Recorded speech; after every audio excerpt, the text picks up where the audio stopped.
What if I were to suggest that you play a key role in the awakening world? And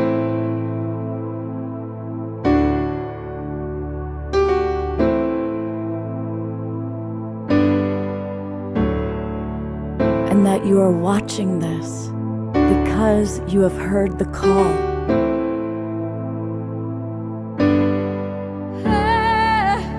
We can start right now by opening our hearts and minds.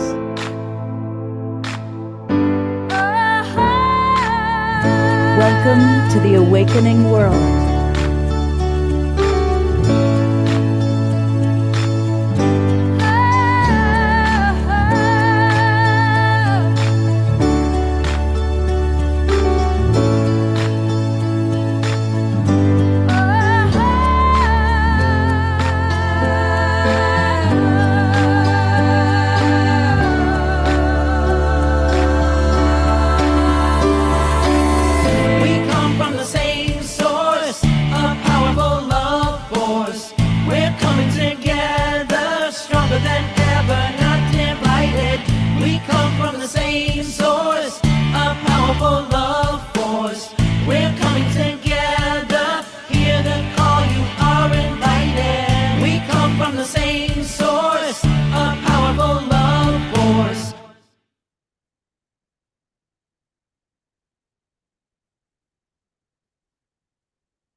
Good evening, everybody, and welcome to The Awakening World. I'm Love Coach Scott Katamas. I'm your host, and we have a really beautiful show tonight. You know, it's a blessing to be in right livelihood. My mentor, Marshall Rosenberg, used to say, the greatest joy in life is to be of service to others. And the greatest tragedy in life is to not be aware of that. And so tonight we've chosen 6 amazing, wonderful human beings, or people at least in human bodies, I should say, who are truly living their lives in divine service. And it's my pleasure to kind of briefly show you who you're going to see tonight, and then we're going to, of course, be chatting with each of them. We have with us our good friend Peter Sterling, coming to us from Sedona, Arizona, probably the world's most popular harpist, also an amazing artist. Vivian Chavez is back with us, and she is an Arcturian ambassador and an extraordinary human experience she's having. Dr. Kat Lewis is back with us, and Dr. Kat is an amazing person who has combined science and spirituality. And we're really excited to introduce our audience to a new friend, Dr. Lori Layden. She's a long time ago, in Saturday Night Alive days. And she has been doing extraordinary world service. And another new friend, this is Tanis, who is a Celtic shamanic priestess and also a galactic ambassador. And speaking of ambassadors, here is one of our dearest and most beloved friends, Fantuzzi, is coming to us all the way from Puerto Rico. And, you know, it's kind of fun because the very first show we ever did, very first Global Peace Tribe show, was with Fantuzzi way back in April of 2020. We've come a long way since then. We're going to start the show off with Peter. Nothing like beautiful harp music to kind of drop us into a beautiful zone. And welcome, Peter. Camera's on you. And tell us a little bit about what it's like for you living your life in divine service and really living your life in right livelihood. Well, first of all, hello, everybody. It's wonderful to be here again on Awakening World. Thank you for having me, Scott. It's great to be here with the panel and all of our guests tonight. I see some friends out there in the gallery tonight. So it's great to be here with everybody on this kind of a full moon night. This, I guess it's the beaver moon here. And I've been out on the land in Sedona where I live. I had a group of 10 people today. I spent 5 hours out in amongst the red rocks and sharing magic places and doing my sound healing work and sharing about the mysteries of this sacred land here where I live.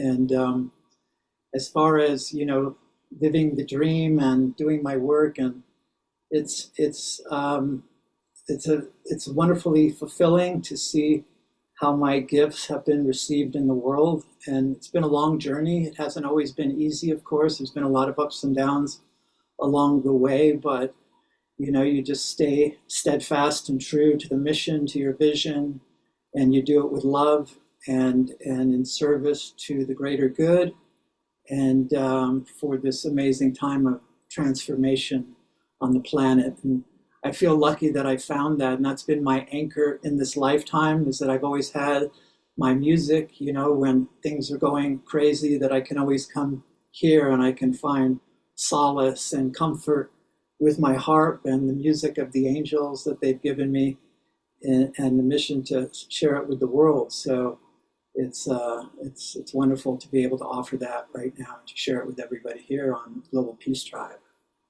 So. Did you have kind of a normal life, and then there was a shift or a transition from kind of being maybe more in the matrix and then stepping out of the matrix into the life you're living now?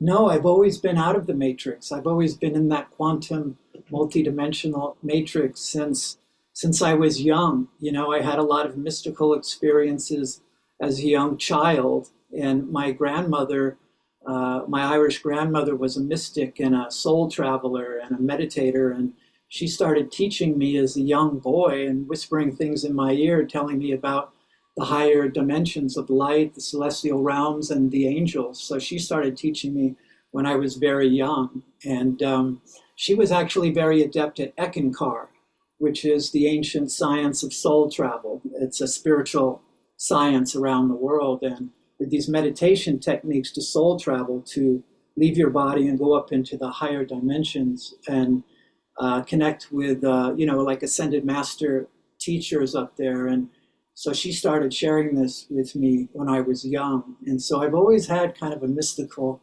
life. And that's just seemed the trajectory and the path. I've never had a 9-to-5 job ever in my life. Wow. For me, it was always just to be free and follow my heart's desire, follow your bliss, as Joseph Campbell would say. And I could never be inside, I was always an outdoorsy guy. I always need to be out in the sunshine, in the fresh air. And thank God I just found ways to do that my whole life. And even today, as I said, I spent 5 hours out on the land, and this is my work. And I come in here and create my art, my music. So I'm pretty blessed here to be in Sedona, in this spiritual community, in this beautiful, surroundings that and this place exists in a different dimension, really, than from the mainstream. And it's a very special energy here, so I feel blessed. And this is where I broadcast from. We're in my office. This is where my recording studio is, and this is where I do a lot of my work and create my music, and then I send it out from here all over the world, It's a beautiful life. Hey, remember, everybody, to keep yourselves muted. You know what? I'm going to mute everybody.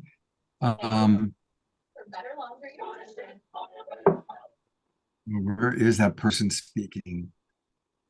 Okay, I'm muting everybody, which means you're going to have to unmute Peter.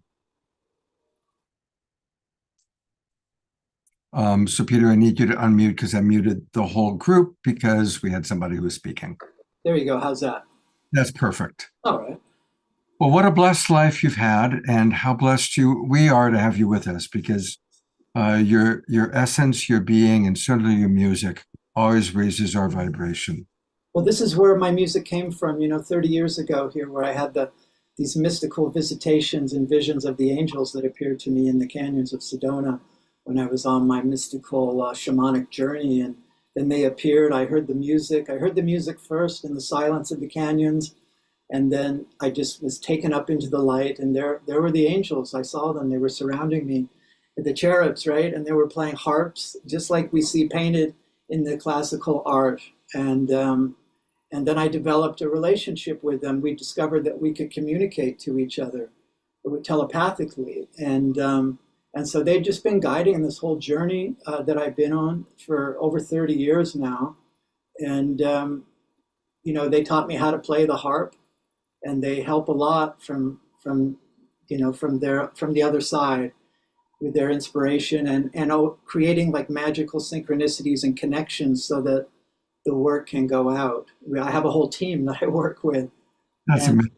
so it's a pretty amazing experience. Yeah. Uh, Last question. What do they actually look like? I mean, they really look like in the Yeah. paintings? Yeah, like the cherubs, the little chubby baby kind. Yeah. And when I was up, I mean, 30 years ago, when I was really deep in my shamanic journey and I was really expanding my consciousness and awareness and venturing forth on the other side, that was my mission, was to explore the other realms. And there was something I was discover. And what I did was to make this connection with them. And the first really ones that I had a real direct vision of and connection were the cherubs, the ones that we often see depicted playing harps and flutes and violins. They're like the celestial musicians. Wow. And there they were, and to my astonishment, I realized that they were real and they were not a figment of somebody's imagination or a fairy tale, but they were actually real beings. I could look at them, Scott, and everybody, just like I'm looking at you. I could see their faces, I could see their little bodies, and then we discovered that we could telepathically, I could hear them speaking to me in my mind telepathically. And then I started speaking to them and they could hear me. And this was really an amazing moment when we realized that we could communicate and see each other. And that's when my life changed after that. It was like definitely a before and after, kind of a death and rebirth. And my new life began in service with this group that told me that my mission that I was asking to be revealed to me was to play the harp and channel the heavenly music of which I was hearing. Because they took me up, I could hear the grand celestial music of the angels, that the heavenly choirs and the celestial music, and it was the most beautiful sound I had ever heard. They actually took me up into a realm where I saw the luminous sphere of golden light that was just pulsating pure love, like a giant sun of golden light. And they told me that this was God. This is the source of all love and light in the universe. And many people, that have had near-death experience cross over, they see that luminous sphere of golden light that's pulsing pure love, and you realize that love is the most powerful force in the universe. And that's how I experienced it. And they said, you're to come back and we'll work together to teach you how to play. And together we'll work as a team to bring a special music to planet Earth at this time of the dawning of the golden age, of the ascension. And that the sacred instrument of the harp, because of the sound quality, the harmonic tone of the harp is so unique of any instrument. It is so pure and has all these beautiful harmonic overtones that it can really transport you up into these higher realms. And it's so healing because it has a way of just playing really to the heart, the sound of the harp. And so the music was here to help to uplift humanity and to raise the frequency, to raise the vibration. The music has within it that feeling of divine love and of oneness is in the music. And so many people from all over the world have written me letters of their impressions of what they experienced when they listened to, and all sorts of beautiful testimonials of healing and just spiritual visions and awakenings, angel visitations. And it's really quite profound how it's gone all over the world and the experiences people have had. It's beautiful. It's beautiful. Well, with that introduction, would you please be willing to play for us? Yeah, I'll play a little piece to set the tone tonight. Thanks for letting me and the angels start it off for us tonight. So I'm just going to play free, just a little improvisation, a little angelic improvisation. Actually, no, what I'm going to do is I'm going to play a song from my new album, Heaven Sent, which is coming out at the end of the month here. You can see, I don't know if you can see that. Yeah, we can. It's beautiful. My God, look at that. Heaven Sent. So I'll play a song called The Rain Will Fall. So. All right.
That's all Twinkle Beautiful Peter. Beautiful, beautiful music. Thank you. And Peter, there's a quick question for you. And Peter's going to be back, by the way, in a little bit. But there's a question from Dr. Laura. She writes, Peter, I heard the celestial music one time, and it was as if millions of beings were singing all at once in perfect harmony, with no melody, an undulating harmony of all the voices from the deepest bass to the angel's highest soprano.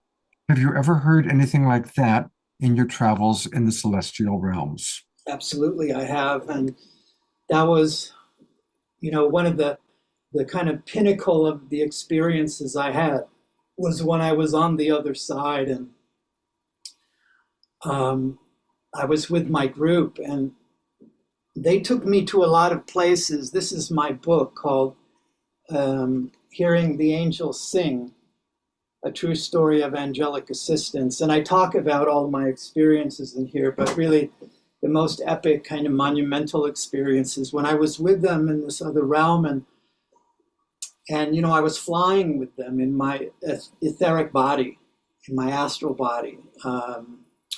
And all of a sudden I was in this kind of dark space, and they motioned me to look over in this direction where I saw a single point of light. And then I looked at it, and then all of a sudden we started moving towards it. And as we did, it got bigger. And then all of a sudden I was right in front of it. And this was the luminous sphere of golden light. And it was so bright. It was like the light of 1,000 suns, I describe it. It was very intense, but as they were just telling me to relax and just to let go and surrender. And when I let down, then all of a sudden the light came in. I was just being bathed in the most beautiful golden light that felt just like pure honey love. just the most ecstasy and bliss. And it was just cleansing my soul of all of my sorrows and anguish and despair and whatever from all of my lifetimes was cleansed and transmuted in that moment. And then as I looked at it, I was looking at it, and then I could see that there was something around it. I could see some forms. And as I adjusted my vision, then to my astonishment, it opened up like holographically into this realm where I could see the multitudes of angels. And they were all spiraling around this luminous sphere of golden light.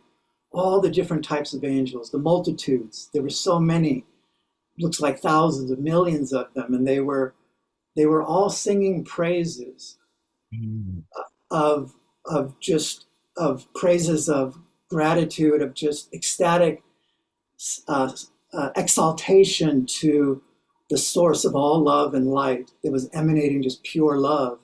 And they were singing, the sound was like, oh, if you could imagine the multitudes all singing together in one glorious harmony that was so rich, like nothing we have down here on the earth. This is a celestial sound of the most pure divine kind. And it's going on right now, even as we speak now. It's always happening, and it's up in this realm. And the light from that is filtering down now into our world as the veils are thinning. This beautiful celestial angelic light, source light is coming, and people are starting to feel it, and it's awakening people. It's calling us to come home to the oneness. Yeah. So the sound of that was extraordinary. And that was what the angels said, that I was to bring to earth, that sound. So for 30 years, starting with my first record, Harp Magic, that I recorded here in Sedona 30 years ago, that was the sound I've always endeavored to create on my recordings. And I think I've done pretty well with it, with adding the angelic choirs and just that lush kind of orchestral, symphonic, glorious sound of the heavenly worlds. That's been my mission and my grand endeavor, to bring that through for everybody. And I just wanted to say that my new record, A Heaven Sent. Yep, I've got it actually, just so you know. I'm going to pull it up as you describe it, where I've put into the chat box the link. You go ahead and describe it, but now people are looking at where they can get it. So it's in the pre-launch now. So if you wanted to, it drops on November 29th, but it's in pre-launch. So if you wanted to order it now, that would be super helpful, because if people order it during the pre-sale, it kind of it gets recognition and gets up in the charts, for new music. So that's very helpful. But it was this music that actually I recorded about a year ago, the day after Thanksgiving, and I was going through some really deep stuff in my life, and my angel said, just go to the harp, set up your microphones, and just go to the harp and play what you were feeling in your heart. And that's what I did. I sat down, I set it all up, and I said a prayer, and I took a deep breath, and I sat at my harp and pressed the record button. And one song, as an improvisation, flowed out one after the other, the whole album, one song in sequence after the other, as my hands moved on the strings by themselves. And I was just in this complete surrender of just in this very deep place. And then over several months, I orchestrated it with other musicians, and I have some wonderful musicians that play with me. I have a wonderful violinist from Soviet Georgia, a beautiful young violinist, classically trained. I have a string quartet from Ukraine, of these young, beautiful women string quartet that play on it. I have this guy from Italy who plays the Irish flute and the bagpipes, the Ilium pipes for me on the opening track, Golden Leaves of Fall, which we may play the video here a bit later. And we're way over time already. So I apologize for interrupting, but you'll be back. Make sure you put the link in for me to pull up the video that we're going to show. Yes, doing that now. And thank you, Peter. He'll be back in a little bit, but we've got an amazing 5 more people to introduce. Yes, thank you for the time. Oh, absolutely. Thank you, Peter, and we'll see you in a little bit. It's my honor to introduce all of you, or many of you for the first time, to Dr. Lori Layden. Now, I know Lori has some friends in the audience like Connie and Andrew and some of our other evolutionary leader friends. But for those of you who don't know Lori, let me just tell you a tad about her. She's an internationally known trauma healing expert and spiritual guide. She's worked with leaders and influencers all around the world. She's also worked in traumatized communities, including those in Rwanda that experienced genocide and war. She's also supported here in the States when there have been school shootings. She's the one who goes in and helps them deal with their trauma. She's the developer of the 5 stages of embodied grace, and we're going to learn all about that. She's also a member of the Evolutionary Leaders, which I'm grateful to be part of. And Omar Shar is the newest evolutionary leader. He came in last month, or last week, I should say. So anyway, Dr. Lori, welcome. It's wonderful to have you on the show tonight. Scott, it's really a pleasure and a joy to be here and just feeling into the energy of what you create on this show and the beautiful energy of people committed to waking up and awakening the world and world peace, which we need now more than ever. Absolutely. Lori, you have such a remarkable background. As I really came to understand it, it kind of blew me away. Can you share with us a little bit about, did you kind of come out of the matrix and into your divine calling? What was your evolution? Yes. How much time do we have? Yeah. I'm aware. No, I'm aware. Um, Basically, my work as a trauma healer and my interest in that was a result of my own desire to heal my own childhood trauma. And so I was always searching for what were the healing techniques that were more easy and elegant and graceful than what I had encountered. So, in the pursuit of healing my own trauma as a child, I found the seeds of my destiny and purpose came alive as I healed the trauma, the passions came forward. And I think about when I was 12 years old at the height of my or the depth of my trauma, what I wanted most. I wanted to know that I was loved. I wanted to know I was seen and heard. I wanted to know that I mattered. I wanted to be rescued. And I wanted to know that I had a bright future. And this became the seeds of my destiny that led to my work in Rwanda, which I'll share a little bit more about, and then subsequently going to traumatized communities around the world. And so, really, what I've learned is that our greatest service work in the world truly is being in service to our own healing first, because that sets up a resonance field for other people to step into that healing, if that makes sense. Yeah, it does. So, I mean, I think it's fascinating to those of us. So when you go to Rwanda and you're working with people who've gone through genocide, tell us about that. Like, what does that look like? What do you do? Mm. Thank you. I think it's first important to, when I received the call to go to Rwanda, um, I someone sent me an email and said, "Can we translate your book into Kinyarwanda," which I knew was the language of Rwanda, because that genocide really touched my heart deeply, as do all genocides. And I said, "Yes, of course. What else can I do?" And they said, "Well, please come here and teach your trauma healing techniques." And I said, "Yes." And then I said, "How am I going to do that?"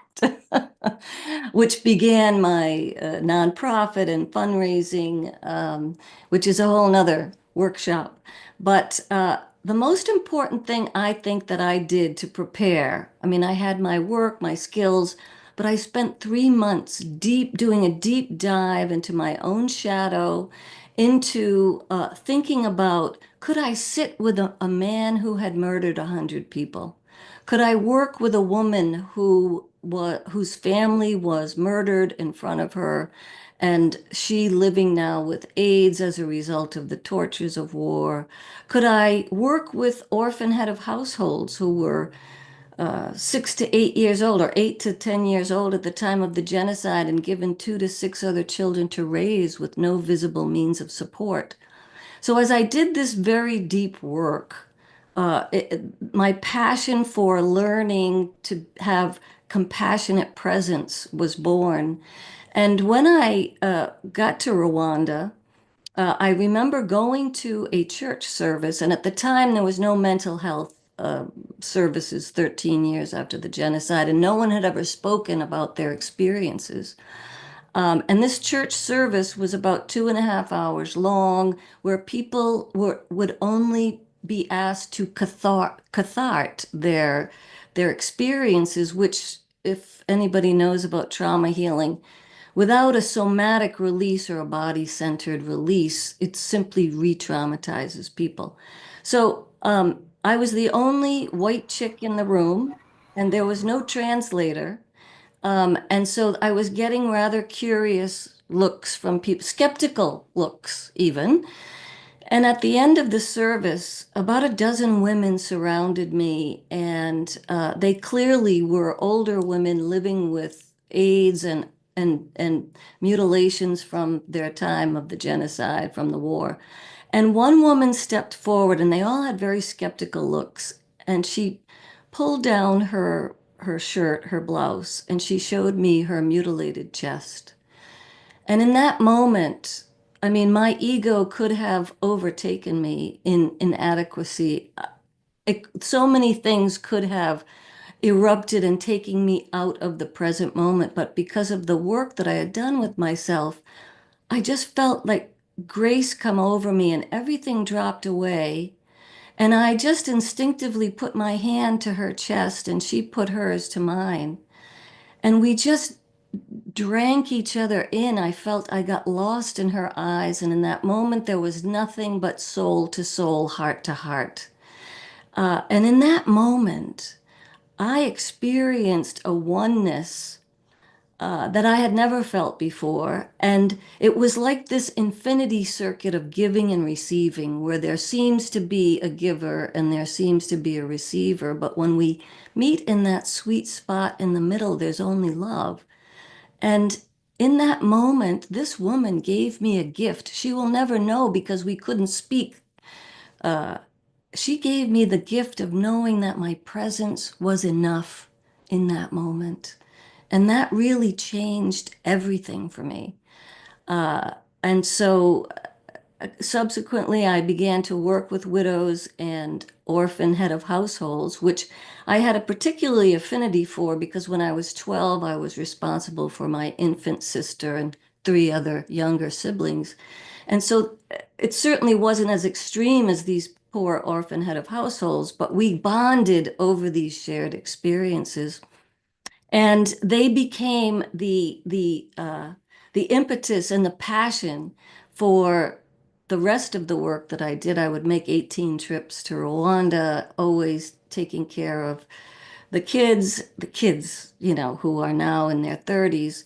I adopted a residential high school of 650 orphans from the genocide, where Hutus, children of Hutus who were in jail for having murdered their Tutsi their colleagues, their peers, and of course the Tutsi children who didn't have parents because they were murdered in the genocide.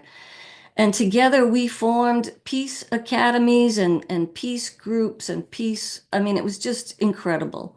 So it's a real privilege to do this. But then after that, I realized trauma healing wasn't enough, because if they continued to live in these traumatic circumstances, what happens to our traumatized youth around the world? They're either going to become terrorists or they're going to give up. There isn't a good outlook. So this passion for how do we nurture our next generation of leaders came through. And so I created Project Light Rwanda, which combines trauma healing with heart-centered leadership training and economic sustainability. We took 12 of the most traumatized orphans, put them through a month-long program, and then we supported them in economic sustainability skills.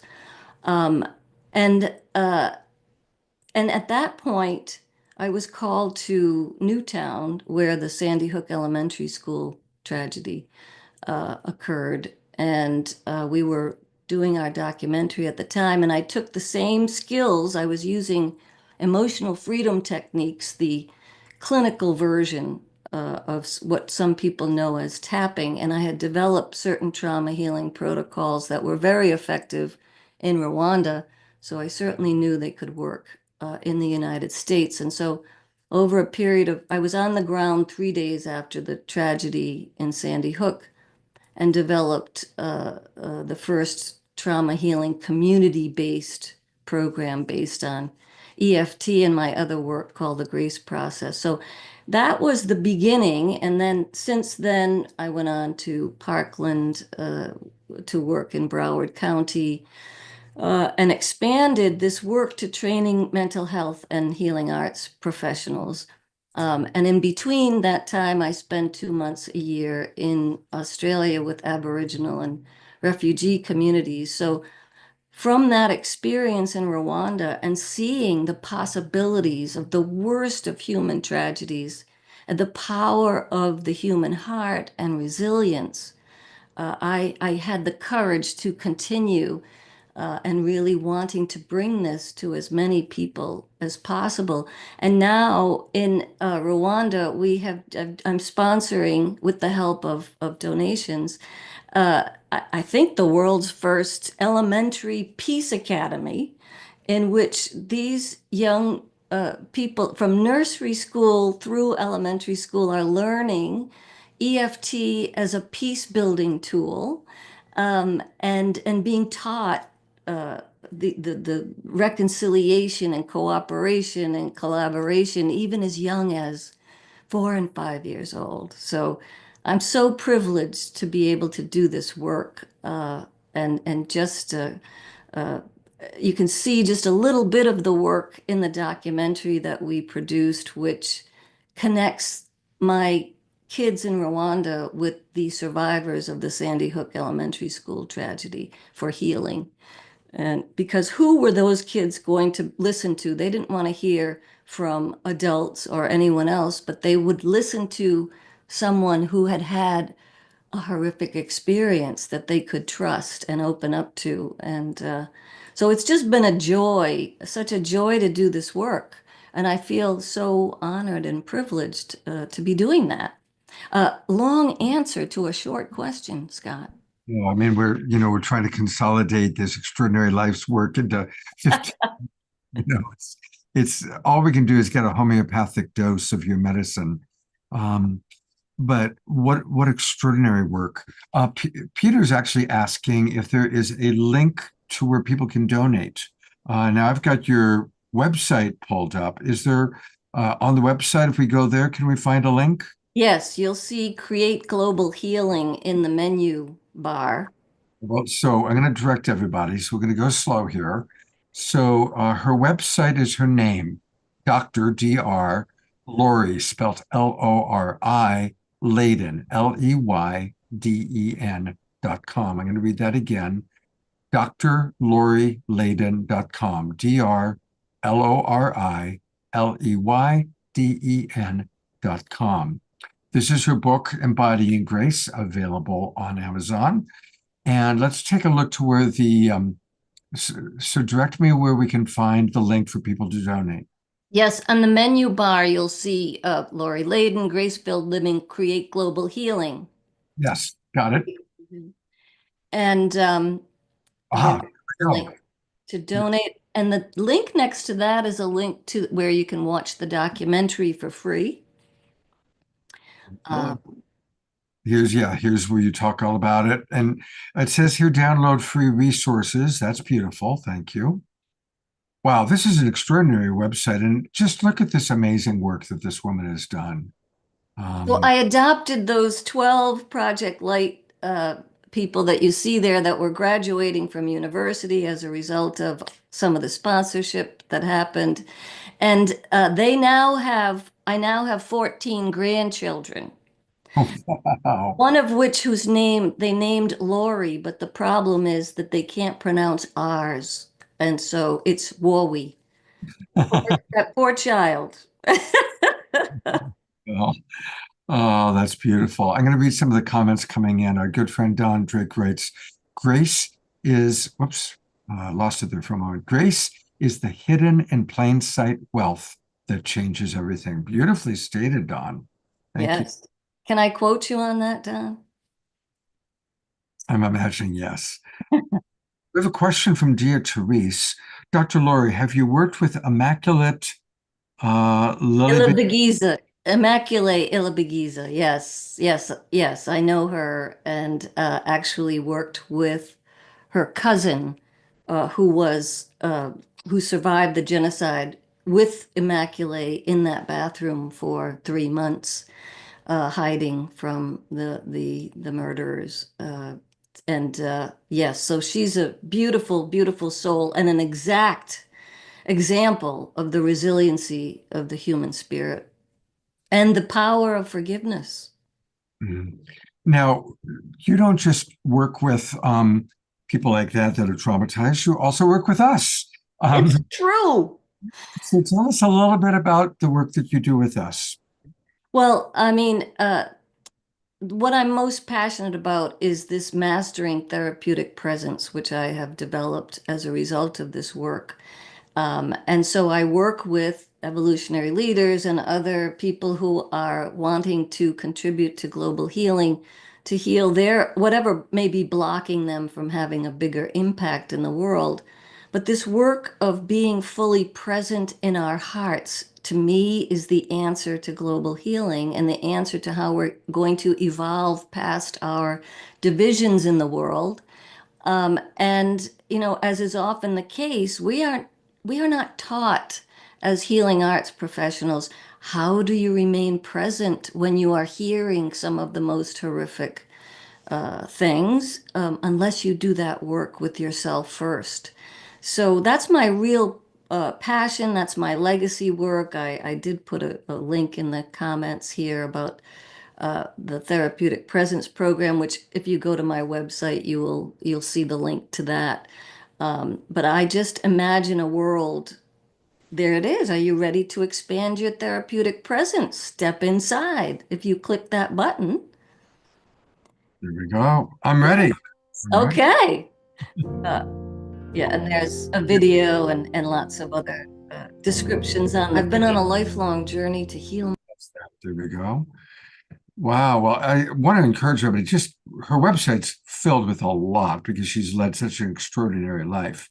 So I want to encourage everybody to go to Dr. Lori Leyden, DrLoriLeyden.com, and explore. And can people individually hire you, or do you just work with larger groups? I work with mainly other healing arts professionals and people who lead groups. But please feel free to email me and we can talk about, how I might be of service.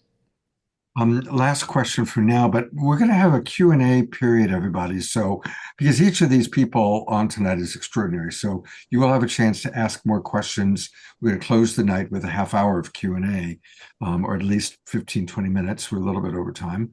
But there is one question from Grace, which I'll ask you.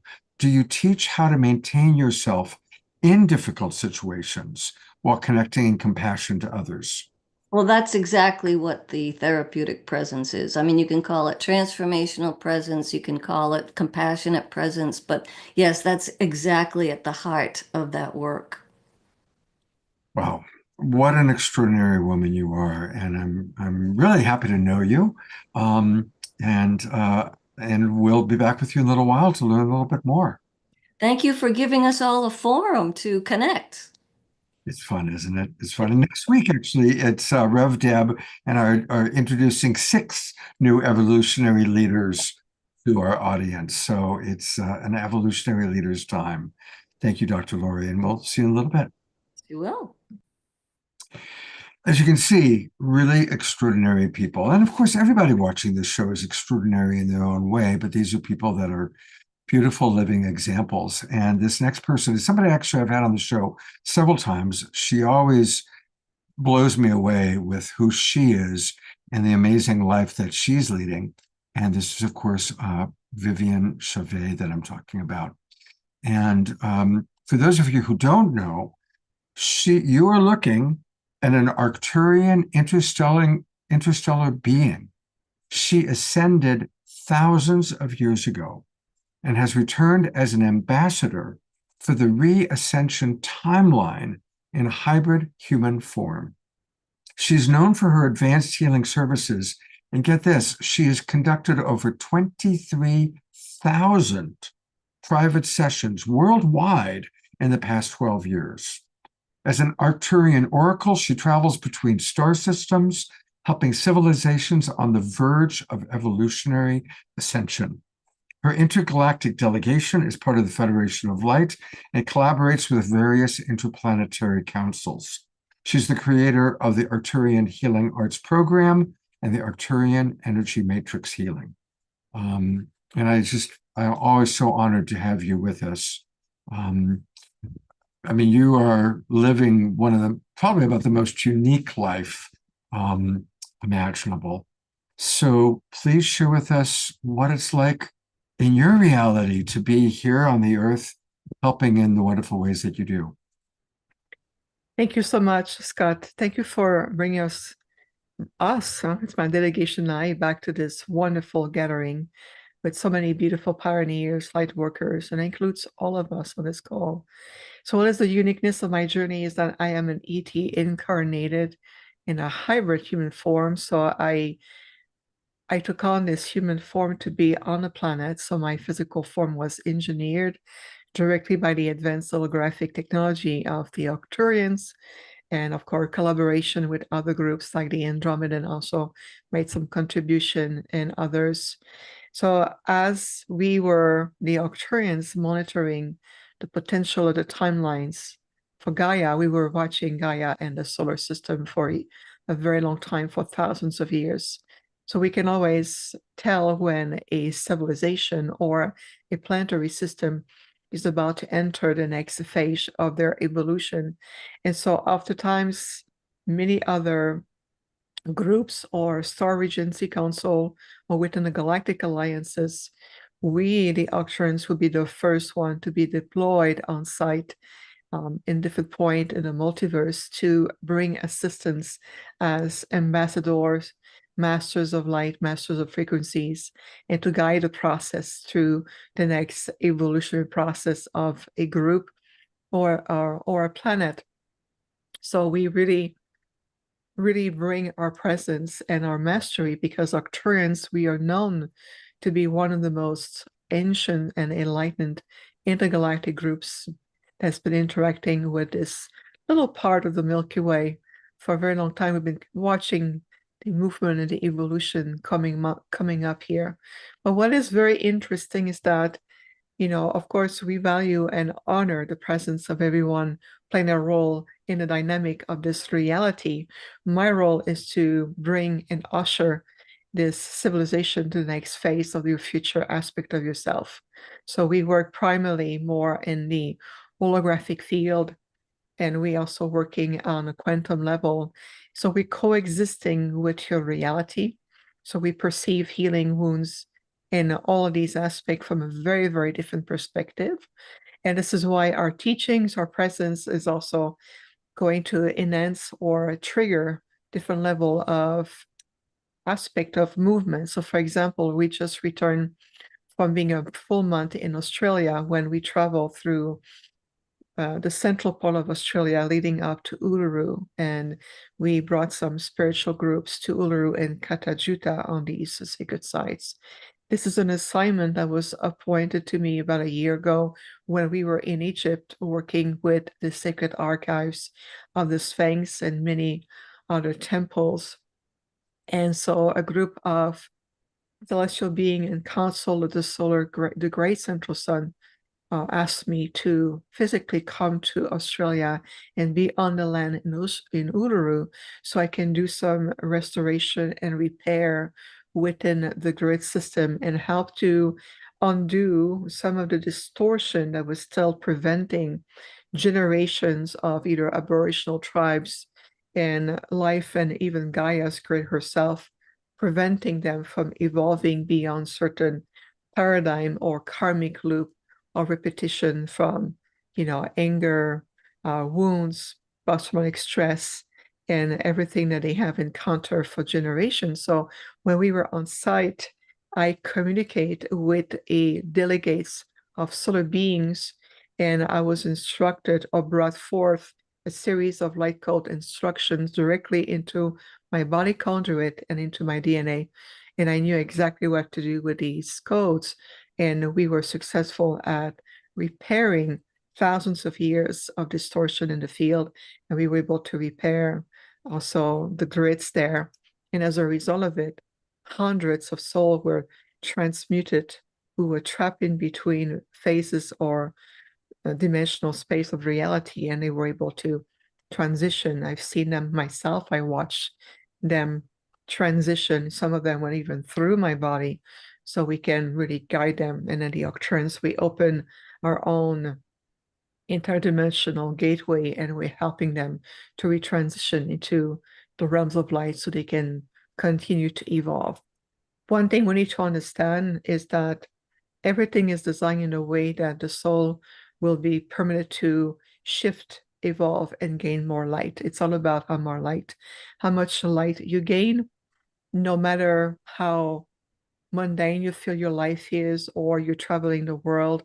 What is important is the quality of how you maintaining your vibrational state, your connections to yourself, the quality of your thought forms, the stability of your emotional field, and start to embracing more aspect of your divinity that will be interweave into what we call the soul body, a blueprint.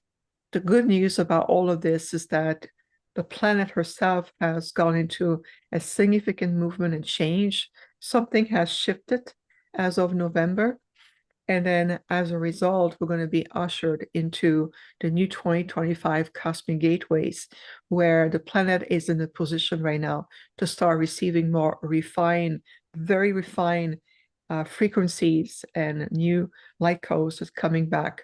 It's going to reshape the dimensional energies of the planetary grids, the global consciousness, so we can finally shift out of the old timelines. And so releasing aspect of all the realities, you can manifest new level of realities. And again, as I mentioned, we honor and respect the work of everyone. Everyone plays their part or their part.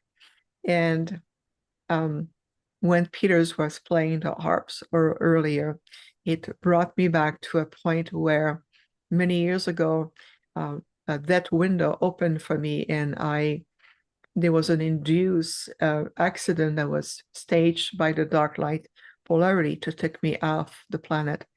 It was done by the Draconian and the Reptilian. But what happened is that as my vehicle was hit at full speed, only on my side where I was driving, of course, right into my body. It's a group of archangel and angelic beings who came, and I saw inside of the cabin of my vehicle at the time that was completely crushed, completely uplifted. I felt myself being uplifted, suspended out of time and space, as everything was moving around me like a 360-degree. I was brought back by these two archangel beings. And so, long story short, obviously, I survived. My body was repaired, and I was brought to my Octran fathership for allowing my physical vessel to be repaired. I said, in order to bring love and compassion and my deepest gratitude to these beautiful two archangel who personally came, I wish to know who you are. So one of them I already knew was Archangel Gabriel, the beloved Gabriel. And the other one, they said, we will announce the presence of the archangel. So one morning, as I'm laying down in bed, recovering from deep bruises and a chemical burn on my hand, anyway, I'm all battered up all over, I hear this angelic music coming in tones, this most delightful celestial choir. And they said to me, "We are here to announce the presence of the archangel you summon. Do you accept the presence of this magnificent being?" And I say, "I accept joyfully." And so the choir, subsided, and I saw this golden being who introduced himself. He chose as a he, even though there's no gender, but he chose to embody the masculine energy. And he said, "My name is Archangel Ramiel. I'm the second archangel who came for you that day." And so on my altar today, everywhere I am, in my home or my eating office, I have a statue of Archangel Gabriel and Archangel Ramiel to honor them. And I promised them I would honor them the rest of my earthly mission. And so when I hear the harps, it's one of my favorite instruments. It brings me back to that point. So thank you, Peter, for bringing back to me today. Even though I'm a profound intergalactic being, we work very well with the angelic and other form of beings. So Peter, thank you again for bringing that amazing. Yes, it's just, I have to share that. Thank you. Thank you for sharing that. By the way, I just followed you on Instagram, and thank you. so she's on there, people, if you want to follow her. Yeah. Yes, I am there for sure. Thank you, Peter. And definitely I order your book for my husband Peter, because he needs to read that too. He's part of the angelic realm, and he's gonna need to connect with that part of himself. So thank you for the gift. So yes, I chose this earthly mission. In fact, I was appointed by our Council of Elders, and I was asked, "Would you accept to return into a step-down frequencies in a vessel that will reflect the energy of another species in order to come to a planet that needs the most assistance and to assure to the acceleration of their reascension?" So of course, I said yes, and this is why I have returned. But Arcturians, we vibrate at a very high level. We are high frequency being. We have ascended already thousands and thousands of years ago. So I had no need to come back into an incarnation to learn from soul journey and soul purpose and life and karma. I have no karma on this planet. I came here very little time in physical incarnation. I have very little attachments to a multitude of historical points. What my heart is to see all sentient life form on this planet, and that includes Gaia, to thrive and blossom again in the perfect octaves and their divine self. What thrive, my life passion, my life mission, is to fulfill the promise we made to the Celestial Council. And when I was appointed this very challenging and yet magnificent mission, I knew that it was billions of souls who were involved. So I said yes, and I chose to be here. And it's really rare for us to embody the physical appearances of another species. We usually stay in our original form. As you know, many of you work with the true aspect of the Arcturians, and we have such a presence of love, a presence of energy. Our true nature is really magnificent. This is why we work so well with the angelic realm. And so to be here on the planet, and I've been traveling for the last few years at a very specific point in conjunction in the grids, and I'm about to travel again to help to restore another aspect of the ancient timeline, but this time for the Mayans. So I'm going to be on the Galactic Origin seminar, I see, with many other beautiful speakers like Neil, Alan Steinfeld, Deborah Giusti, and many others. And my role in this will be to work on closing the 12-year cycle loop through the Mayan timeline, so we can really prepare and shift out of historical timeline and releasing the filament of all experiences that are no longer necessary to keep in the field of Gaia's memories, so we can finally move beyond certain, I would say, repetition and hooks and dynamics. We need to change dynamics. And this is an aspect of the refined frequencies coming through in 2025. So we are very dedicated. I do I usually work 7 days a week from a linear calendar perspective. That's not counting when I'm off planet. I do a lot of off planet work as well. Then I come back here, continue to work, because we are at this historical momental time, and we knew that the little extra push that we are giving, it's going to get us a long way. And that's also because of the work of so many and your dedication, so many souls, star seeds, light workers, ancient souls. You are very dedicated to bring the light on the planet, so we can feel it, we receive it, we can decode it in your energies, in your thought forms, in all the synergy of your emotion. So just please know that you make a huge difference, because you're the ones boots on the ground in these physical experiences. So just to recognize yourself as well, please. That's one of the message that we need to, Thank you. be able to bring that. Yes. Thank you, Scott. I'm going to ask you one question now, and then we're going to go to Fantuzzi for some music. And then we'll also have a chance to ask more questions during our Q&A period. But from Dr. Laura, she asks, Viviane, how can we best work with these higher frequencies that you mentioned, which are coming to the planet? There's many ways. It's a great question. One of the ways is you have to Fantuzzi's realize coming on. is what aspect of history are you really trapped into? What is the entanglement? You have to release yourself from any form of entanglements, whether it's repetition of thoughts, allowing your third dimensional logic mind or egoic mind to lead the pathway, whether it's what is gets you entangled into those step down frequencies, and bring your heart back to your center. Release the string of the heart that pulls you in and captivating you into certain karmic loops and patterning, whether it's political, whether it's historical, whether it's changes on the planet, whether it's family members. It's allow yourself to step in what we call a more higher state of spiritual maturity that involves reopening your empathic responses, as opposed to you navigate through a point of being a traumatized being, return to be a divine being instead.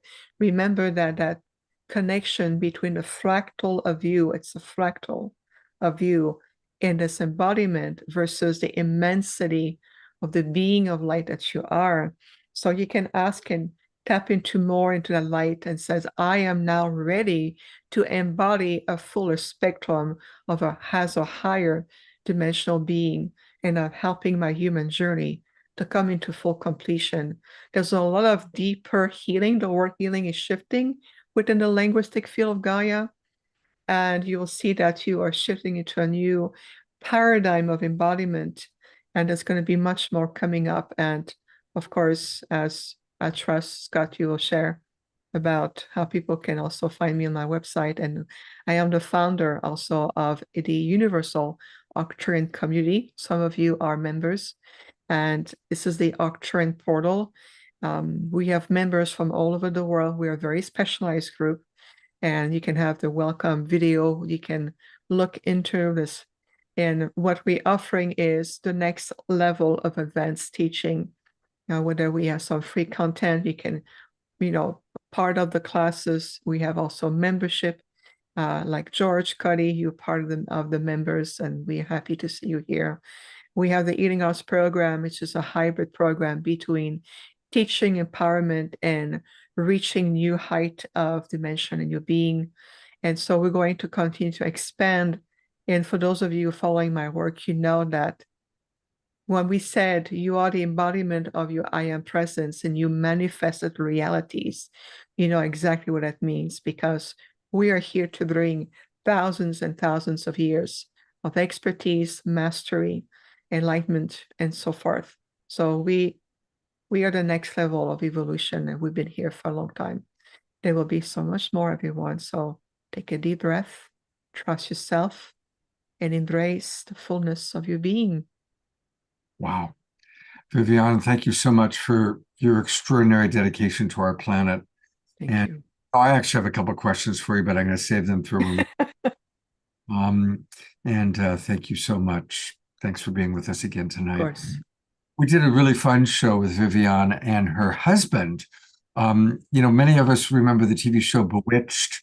It's like a human guy married to a witch, or I Dream of Jeannie married to a genie. Well, imagine what it's like to be a human guy, angelic realm, but in a human body, married to an Arcturian, thousands of years old ambassador. It was a really fun show. I'll find the link to it and pop it in the chat box. Well, it's time for Fantuzzi, and in introducing him, I want to mention two things. First off, I've known Fantuzzi for about 40 years. We have done so many collaborations together over the years. Way back, some of you may remember I had a place in LA called the Love Temple, which is where Fantuzzi blessed us for many years. And the very first Global Peace Tribe show, Fantuzzi was our guest musical artist. He is coming to us from Puerto Rico. And Fantuzzi, if you're ready, I'm about to bring you up, although I am looking at the camera and I just see a big hand. There he is. Hey, brother. How you doing, man? Good. Aren't these amazing people that we've had on the show? Just Oh my God, what an evening. I mean, it's like, I don't know, 1 o'clock in the morning in Puerto Rico, and I'm going to have interesting dreams, I should say. I bet you will. You will have some interesting dreams. In Puerto Rico right now. What brought you there? One of my sons moved over here. He's an award-winning filmmaker, and I'm releasing a new album, and he's going to make a music video for me. And my other son's going to come to help. And so that's what I'm doing. And this is my roots. This is where my people come from. And I'm tapping into the ancestors and having an amazing time with that. A powerful time to be there, because we just had All Hallows Eve, and that right now is when the veils are thin and it's easier to connect with our ancestors. So you're there at a perfect time. How many drum circles I've been to around the world, I have no idea. But I came to the one in Puerto Rico expecting some kind of real fiery thing.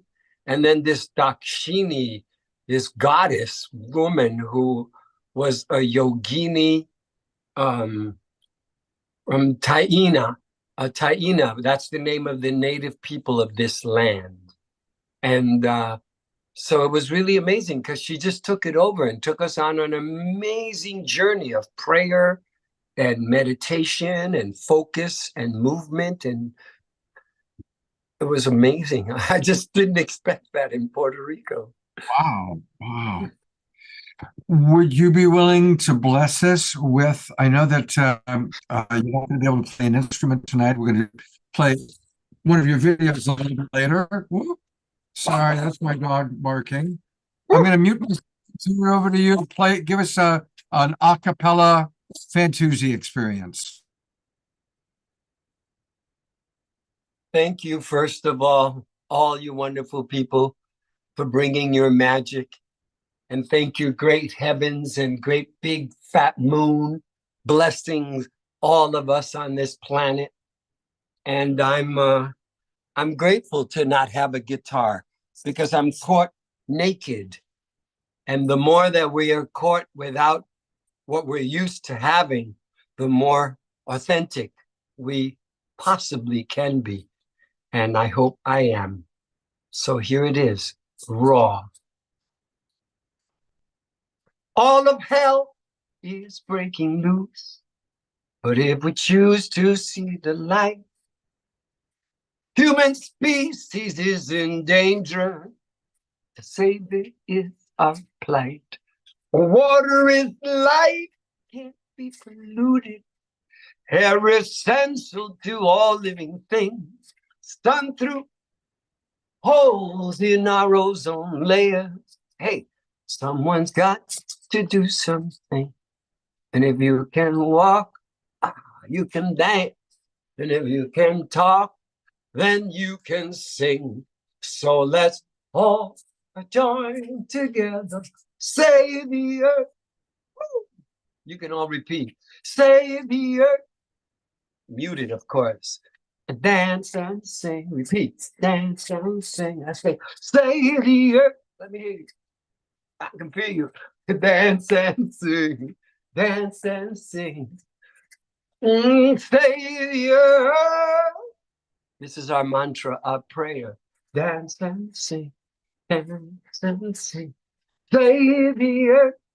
Say the earth. Dance and sing. We didn't inherit this earth from our forefathers. No, we are borrowing it from our children. And unless we turn this ship around, hey, there won't be a place for them to live in. Save the planet and all of its children. May we all have what we need. And yet give our voice, our feet, so that grace might pick up speed. And if you can walk, you can dance. And if you can talk, then you can sing. And so let's all join together, say the earth, dance and sing, pray, say the earth, meditate, dance and sing, activate. Say the earth, say the earth, say the earth, say the earth.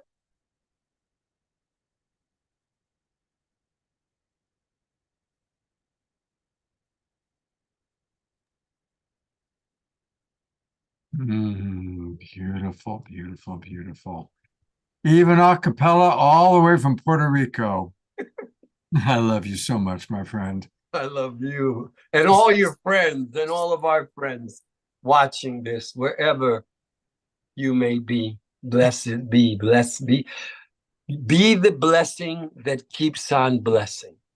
I want to invite people, because I know many of us have danced and been with Fantuzzi in Hawaii, in the Bay Area, in LA. So pop in the chat box some of the places where you've been. Scotty Satori was with you in Palmer Lake, Colorado. And a lot of people are popping that in. And you can get all things Fantuzzi by going to his link tree. Now, everybody, Linktree is a great way to, for someone like Fantuzzi who has so many things going on. So you go to linktr.ee/Fantuzzi. And that's Fantuzzi. yes. And look at all these amazing things. You can learn all about him. You can get his music on Facebook, on YouTube, on SoundCloud. You can see what upcoming live shows he's got. A Love Warrior boot camp happening. Is that going to be on your property on Big Island? Oh my God, it's ready. We already had one to warm up and it's coming up soon for Valentine's week. How about that? Oh, well, that's definitely something we should promote. And I'm gonna promote your album the next time you come up in a few minutes or in about an hour. Ayada says she saw you in Santa Cruz at the music festival put on Love and Eternal. Connie and Andrew were with you in Woodstock, New York. That's pretty extraordinary. Peter Sterling was with you in Sedona, and so many of us have been with you all over the world. I used to believe there were actually 6 Fantuzzis because you were everywhere.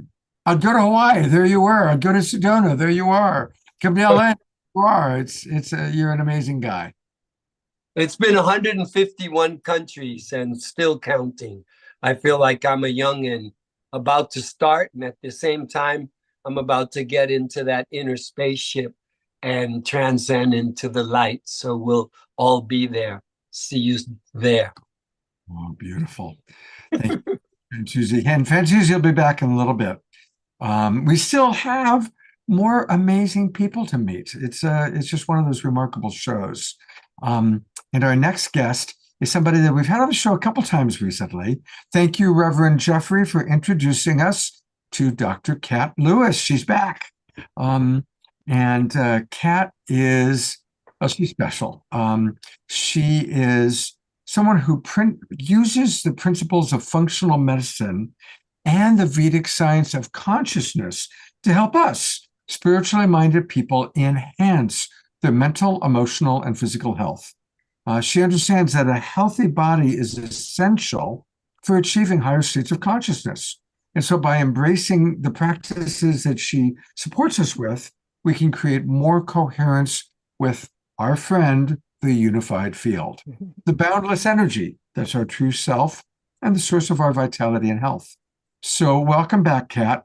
Once I knew that we were doing this topic, I thought of you right away because as I've gotten to know you, you are also someone who's really living your Dharma. And so I'd love to hear kind of what stands out for you so far in what you've heard tonight and what you'd like to share with our audience. Well, I say the common thread is the light, right? So Peter talked about it, seeing the light with the angels. And then Dr. Lori talked about it in a way where she was talking about presence and being. Because when we are really just present and allowing that light to shine through us, it is a therapeutic presence because it's resonating out, and we don't even have to say a word. Just our presence, when we are in tune with that part of us, is what's emanating from us, and it is therapeutic. It does raise everyone around us. Our whole space-time reality is affected. So yeah, so I think the common theme that I'm seeing tonight is that the light we keep talking about, and it really is here right now. It's not somewhere out there. It's actually here. We just can't see it with our physical senses, but it is what's creating the material world and the illusion of this empty space. And the more that we tune into it, by bringing our attention to it, and also knowing, especially in this time where there's been so much division with the election, someone asked me today, like, how do I see the light in people I don't agree with? And I said, I mean, this is where it really helps the physics really helps, because the physics is showing us that the fundamental level of reality is that light. And so we can't argue with that anymore, right? It's not just some esoteric idea. But when we really understand that light is here and it is what's creating reality, it's creating our physical bodies. It's that light is at the center of every single particle that makes up this physical body. And in fact, there are actually no particles. There's just the illusion of particles. And when we can understand that light is emanating from ourselves as well as everything we see, all material objects, all beings in front of us, then if we can choose to see that light, then that's all that really matters. So if we can just choose to see that light instead of the behavior that we may not like, then we lift everything. And she said, well, what, that's such a struggle right now. And I said, yeah, but if you don't choose to see that, then what you're doing is you're also lowering your vibration. Right? Because when you know that light is there, and when you are allowing that light, because that light is, when you're in tune with it, you really can't see anything but love. You don't divide things. You don't judge things. You see humanity as one thing. You think differently. When you're in tune with that light, you just have different perspectives about reality. And you'll notice that when you are not in tune with that light, that's when you have the judgments. So if you're noticing that you're judging, or that you're not able to see the light in people, then you'll know that you've lost awareness of that light in yourself.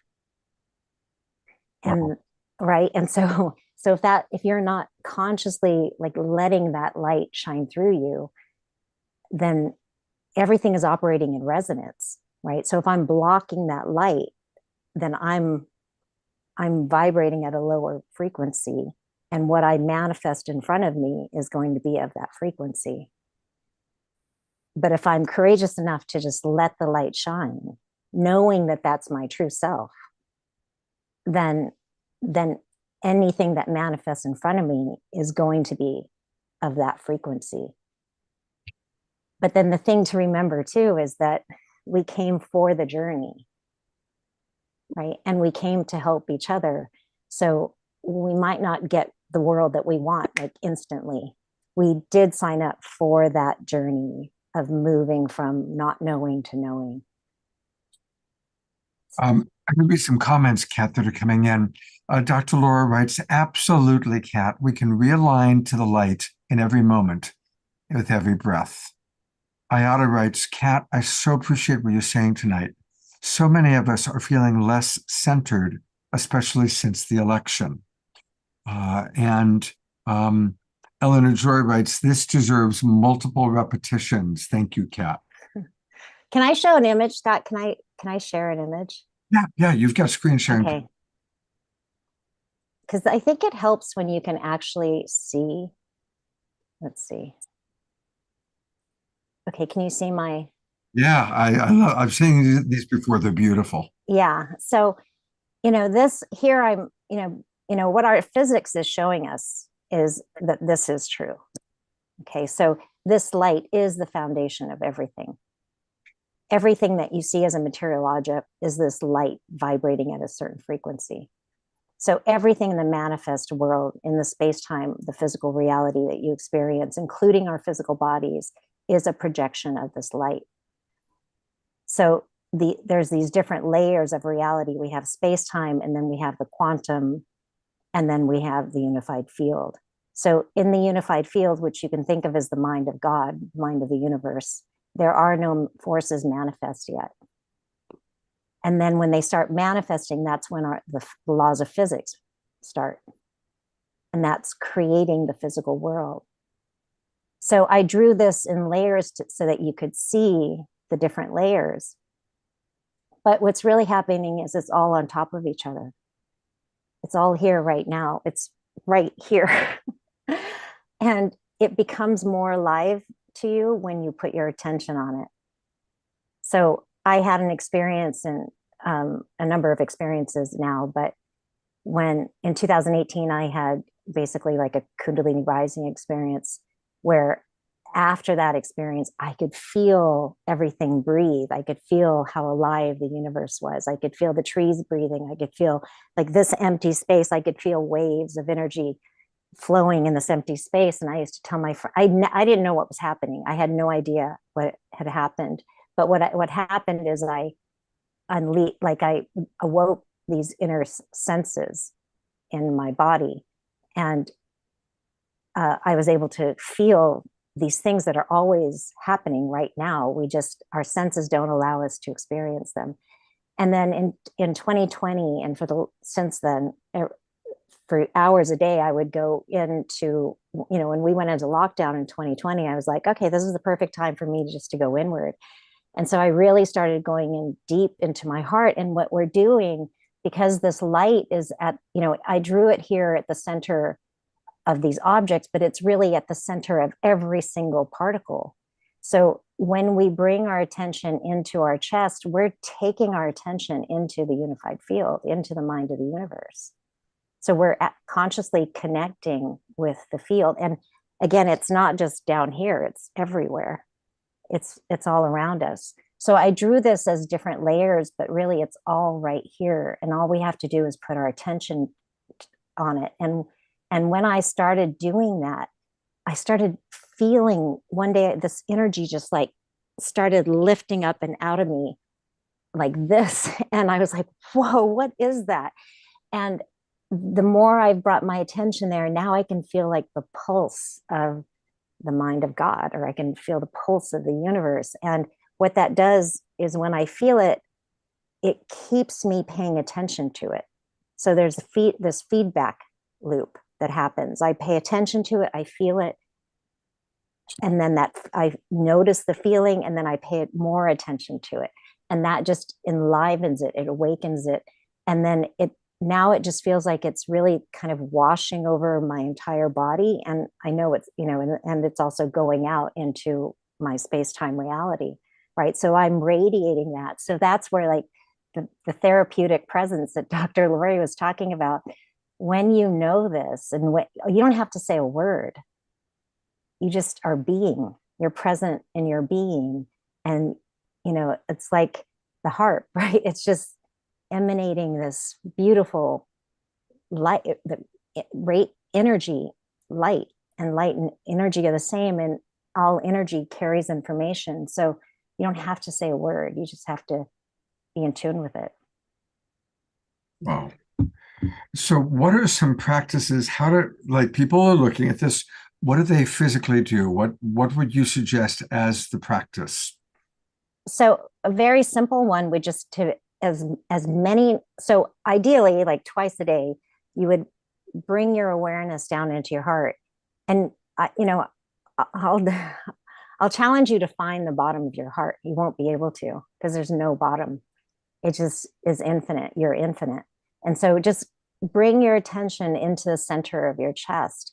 And you might not feel anything at first. You might just feel empty space. But what are the qualities of empty space? It's like peace, right? There's wholeness.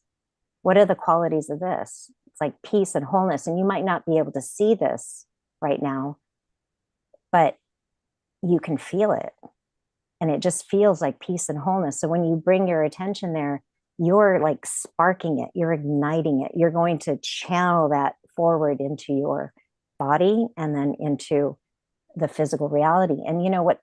So basically that's it. You bring your attention there, and as much as you can, just train your mind to stay there. Just try to sense and feel. And some of you will be able to feel some movement in there.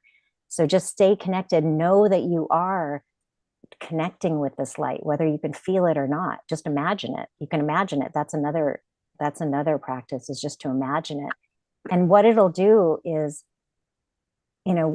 all our belief systems are basically kind of acting like a shield around this light. But the more, what I found is, the more I just imagined it shining, like the brightest light you can imagine, the brightest star, like Peter said, it was like 1,000 stars, right? Brighter than that, like it's bright. So if you can just imagine that light shining, let it, and allow it to shine. That's the key word. And one of the words that I think Dr. Laurie said too was relaxing, or someone said about relaxing, or no, it was Peter talked about the angels told him to relax, right? So the more you relax, the more you let that light shine. And when we allow it to shine, then what it's going to do, because it is the intelligence of the universe, right? It is the mind of God, or whatever term you want to use, source. It carries intelligence, and it will basically burn through those negative beliefs, those beliefs that we've acquired. Because all energy is information. It is the mind of the universe. Some would call this like the Christ consciousness, or the monad. It is a mind. And the reason it's white and blissful and whole is because it's not separating anything out. It's not judging things. It's not damning anything. It's including everything, even the low frequency. So if we can just choose to see this in every single object, every single being, like choose to see it despite their behavior, you just really lift your space-time, you lift the world that you're in. I love that. I love that. I'm going to go back to seeing you. I've participated in your Sunday morning meditation group. Reverend Jeffrey just wrote, how lucky I am to get to join Dr. Katz's weekly meditation group for ISF members. Tell us about what you're going to be doing. And I think you're starting a new group on Sundays, correct? Yeah, so on Mondays for ISF, but that's another thing you might be interested in too. So ISF is the International Space Federation, and they're doing this amazing science. So, you don't have to be a scientist to listen in, but there's some, just hearing the essence of what they have to say. Even if you don't understand the science, you'll get the essence by listening to them. But anyway, every Monday, that's a community you can join. That's a different community that you can join. And every Monday I do a meditation for them. Jeffrey's part of that. And we do a meditation and breath work, and then we have a discussion. So I decided to mimic that for the rest of whoever wants to participate. So I'm starting a new group. I'm in one right now, but I'm starting a new group. December 8th is the start date. We'll go for 4 weeks, every Sunday morning from 8 to 10 a.m. And basically I'm teaching you how, we're all connecting together to the field like that, and learning how to, understand the different states of our own consciousness, so that we can understand when we're connected, when we're not connected, what are the differences. And just, by having dialogues like this, sharing your experience, there's so much that happens. It really helps you integrate the information into your psyche so that you can use it, because that's how we create our reality, by what we know, what we know to be true. So the more that you talk about it and experience it, the more you can use it in your space-time life reality. Beautiful. Well, I've put into the chat box where people can learn more about the meditation. So if you can hold your attention long enough. And she also has a YouTube channel. So we're going to go take a look at that. If you go into YouTube /@ Dr. Kat Lewis, there she is. And she's got some wonderful videos. And I love the work that you're doing. And I participated in her first Sunday package and really got a lot of it. I'm going to bring up Connie and Andrew. I don't know if you've seen them on the show before. They've seen you. Connie and Andrew, the camera's on you. And it's Andrew's birthday today. So we're celebrating his birthday. But I also wanted to bring them up while you're still on, Kat, because the work you're doing is very similar to their trust frequency work, which we've had them on the show talking about that before. So I wanted to give them a moment to share the similarity between the work that you're doing. Yes, it's wonderful to hear you speak of it in this way. There's so many avenues into this knowing of our frequency and the reality we experience when we choose to put our attention on a higher frequency, and the reality that exists in a higher frequency.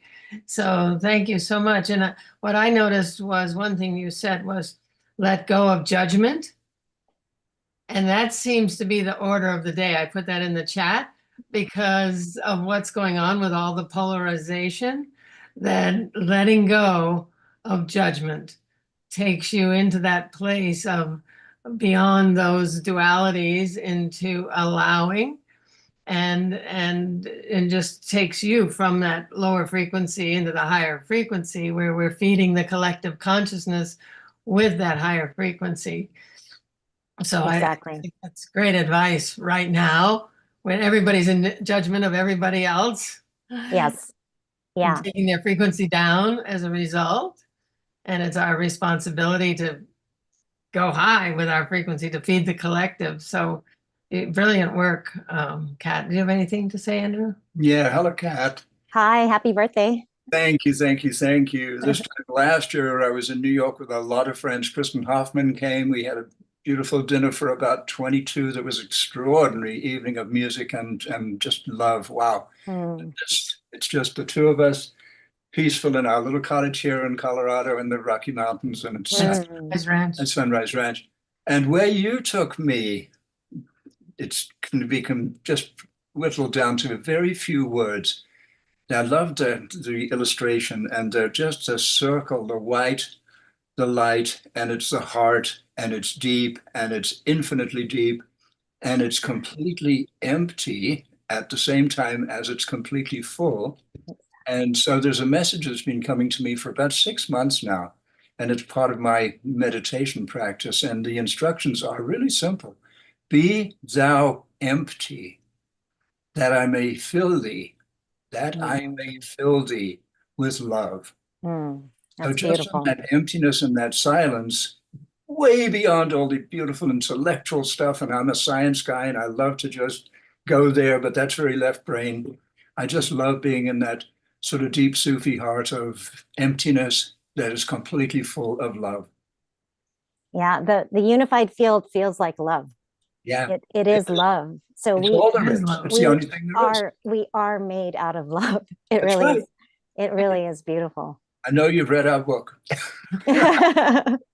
our book, our construct on the nature of the universe actually resolves the paradox of love, not love, because how can all the horrible things be love? Mhm. And if there's only love, how can it all be? And our construct resolves that by helping us understand it's unconditional love that gives us everything we ask for. And what are our requests? Our consciousness and all those aspects you were talking about attention, allowing, action, assumptions. You were dealing with all those things that determine our frequency. So it's really physics. Yes, it's Reality physics. is really physics. It really is physics. Everything is physics. Yeah. But physics is like the language that God wrote the universe in. Yeah. So, yeah. I mean, I think what's really important, and, in Vedic science is really the science of consciousness, but it's not a philosophy. It's not like some idea. It actually uses the unexamined logic of your experience to show you that we are pure consciousness, that the ground of all being is consciousness. We are that. And so, like, if you can remember, if that image, the image I had up there, we're the white light.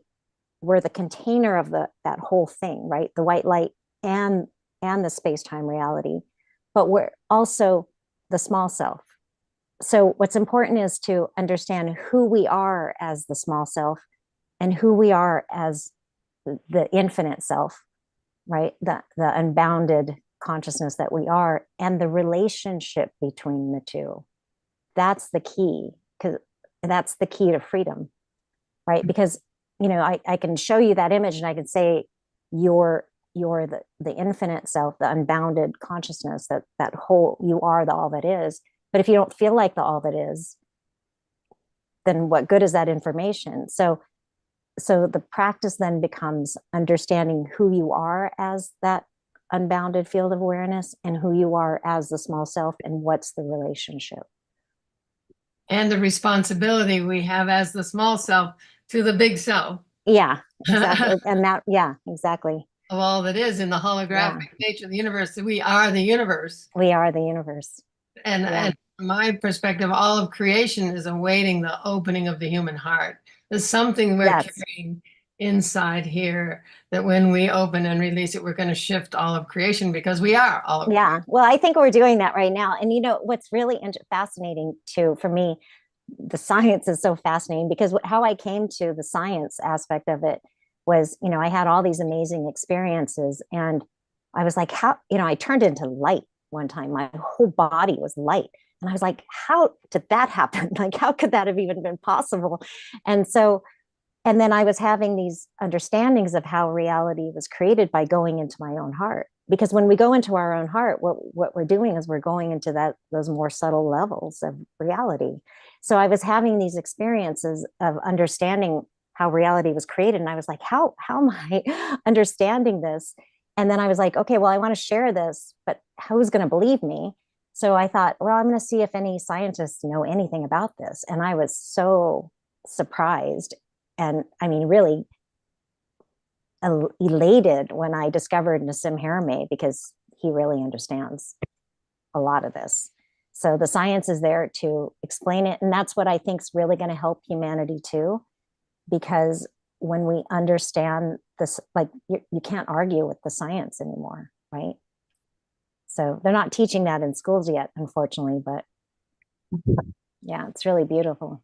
Yeah, and in the higher frequency, there's more information. Nassim, I have a quote from Nassim saying, when you tune your antenna to a higher frequency, there's more information available. And that's what's happening as the earth shifts in frequency. We're getting more information that's allowing us to open our hearts.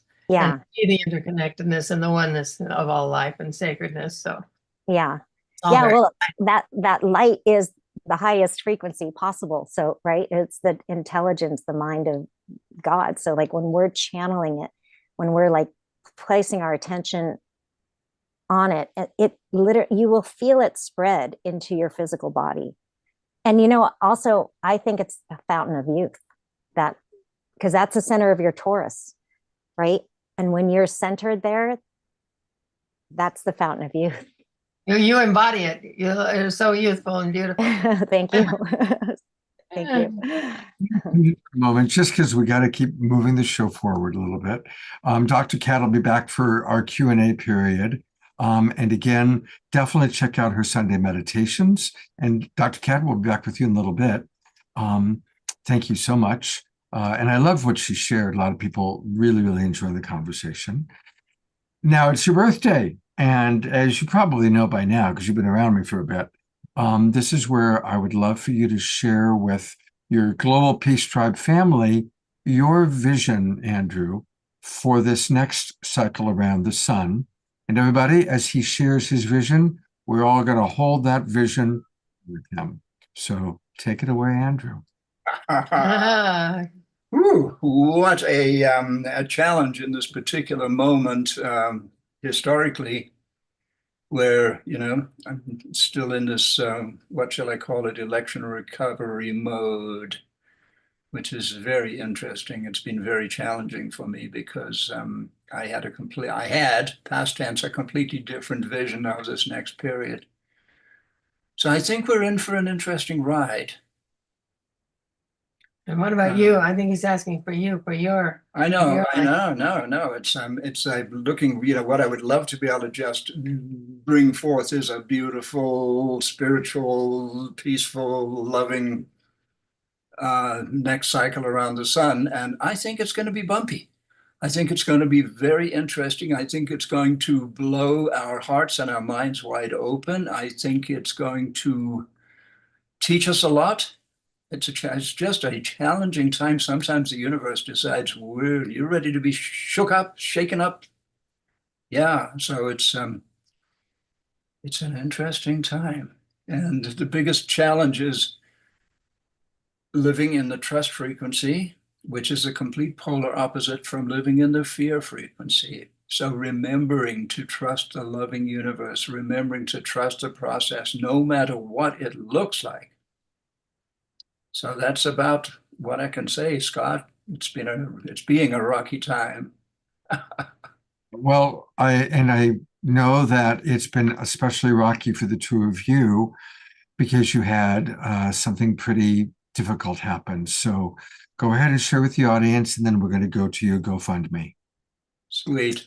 So what happened is that we had a beloved friend give us a nice substantial donation to help us complete our film. And we put it in the bank, and somebody got into the bank account and stole it. Not kidding. Got away with right about $5,000, which was every last penny we had. And through either an insider was at Discover Bank. It's an ongoing mystery. And a week ago, we spoke to one of the supervisors at the bank and learned that we were going to receive $4,000 of that amount back because of a certain circumstance. And today we discovered that's not the case. So it's like, okay, either you have money or you don't have money. And it is what it is. I've lived much of my life without money. I've lived much of my life with money. And it's not much different. Yeah, we trust the abundant, loving universe. It's all about the inner state of trust. So while it's annoying because it's time consuming, it requires that you have to do all this stuff changing. I just had to go to the police and the motor vehicles and change my driver's license and all that stuff. Don't want to talk about, don't want to bring us all down with that. But anyway, pretty interesting phenomenon to where we had enough money to make it through the winter and get our film edited, and now we do not. So it's just what it is. So we shall see. That's so we've started a GoFundMe, and we'll put it in the chat. And anyone who wants to contribute whatever would be much appreciated for our continued work with our trust frequency and with the film that we're doing. Yeah. And so there we are. There we are. Fully recovered. My daughter kicked it off with $200. Isn't that sweet? I see. So I want to show people a couple of things. So this is very important, everybody. Oftentimes people are upset because GoFundMe automatically puts in a 19% service charge, but you don't have to do that. So you'll notice I'm going to make a little donation myself. And when I put that in, automatically goes down there. But if you take this little tab and move it all the way to the end, you don't have to give anything to GoFundMe. And that's Yeah, that's a blessing. I didn't know about that, Scott. 19% is an awful lot. a lot. So I'm going to make a little donation right now to Oh, what a blessing you are. and absolutely. And I'm going to change this so people don't necessarily see all my credit card information. Oh, there you go. And I want to invite everybody. We're going to go to Peter Sterling right now. And Peter, actually, I will show you video, but could you play a little harp music first so that while people are donating to Connie and Andrew, we're listening to your beautiful harp, and then we'll chat with Peter and look at his video. And Peter's a good friend. We Yeah, live in Peter. Sedona. We love Peter. We've known him for 20-some years, I think, Peter. Yes, what a blessing to be Yeah. here with you. And Scott, I just want to say that your donation and Connie's daughter Concy's donation is exactly the amount we need to buy the software that I need to edit the film. So there's a start. So think about that. That's a tool. Woo! Okay, after that, so I guess what I'll do is, I had an image I wanted to show if possible with a screen share, which is an image of the angels around the luminous ball of light, which is what we've been talking about that I have in my slideshow. Okay. Look at that. Should we look at it now? Yeah, well, let's go ahead and put that up. Go ahead. Okay.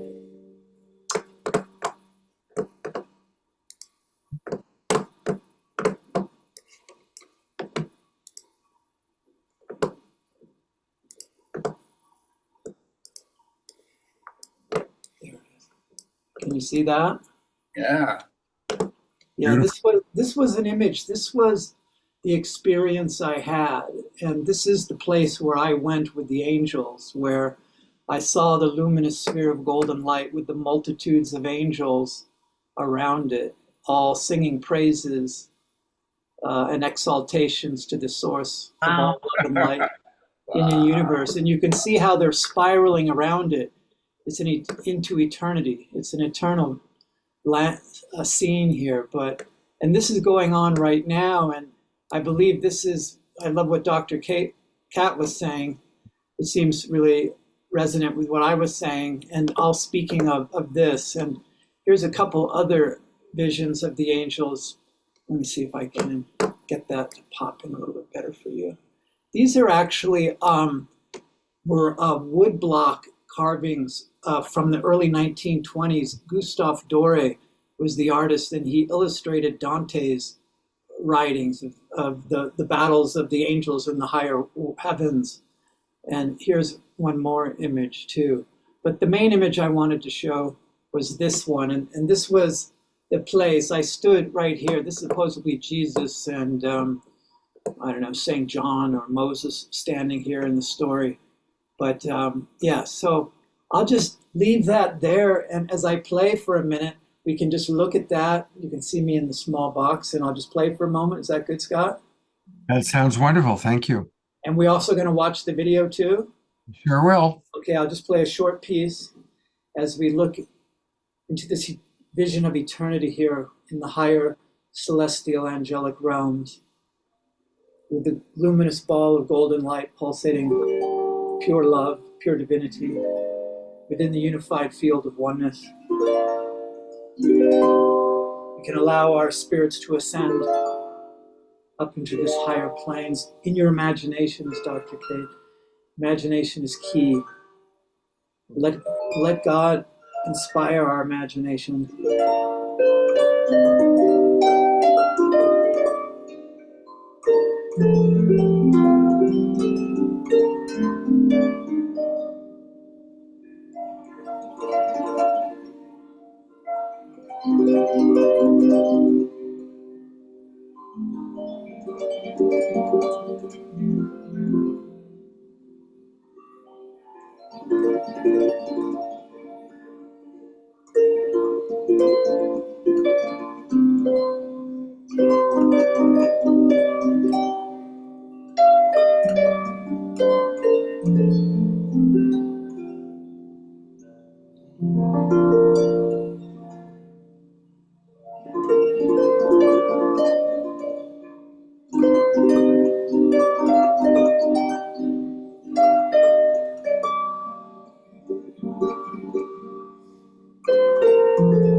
Thank you very much. Just a reminder as I remove Connie and Andrew for now, let's celebrate Andrew's birthday by donating to the GoFundMe. Let's be supportive of him, please. Mhm. We love you guys. Very happy birthday. Look forward to Thank you. the next 80 years go, partner. Yep, We trust the loving, abundant universe. ready for it. Peter, I've got your video pulled up. And is there anything you briefly want to share about what we're about to see? This is the first video I released for the new album. It's the first song on the album Heaven Sent. And this is called Golden Leaves of Fall. And this is the time of last year when I was recording it and it came through. And I just shot some video recently. You'll see me up in Oak Creek Canyon walking in the golden leaves with my harp. It's in the video too. So I hope you enjoy it. All right, here we go.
Wow.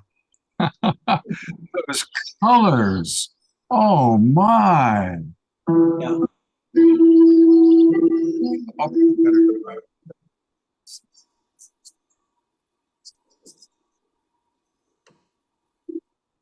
Thank you for showing that. Oh my God, thank you for sharing that.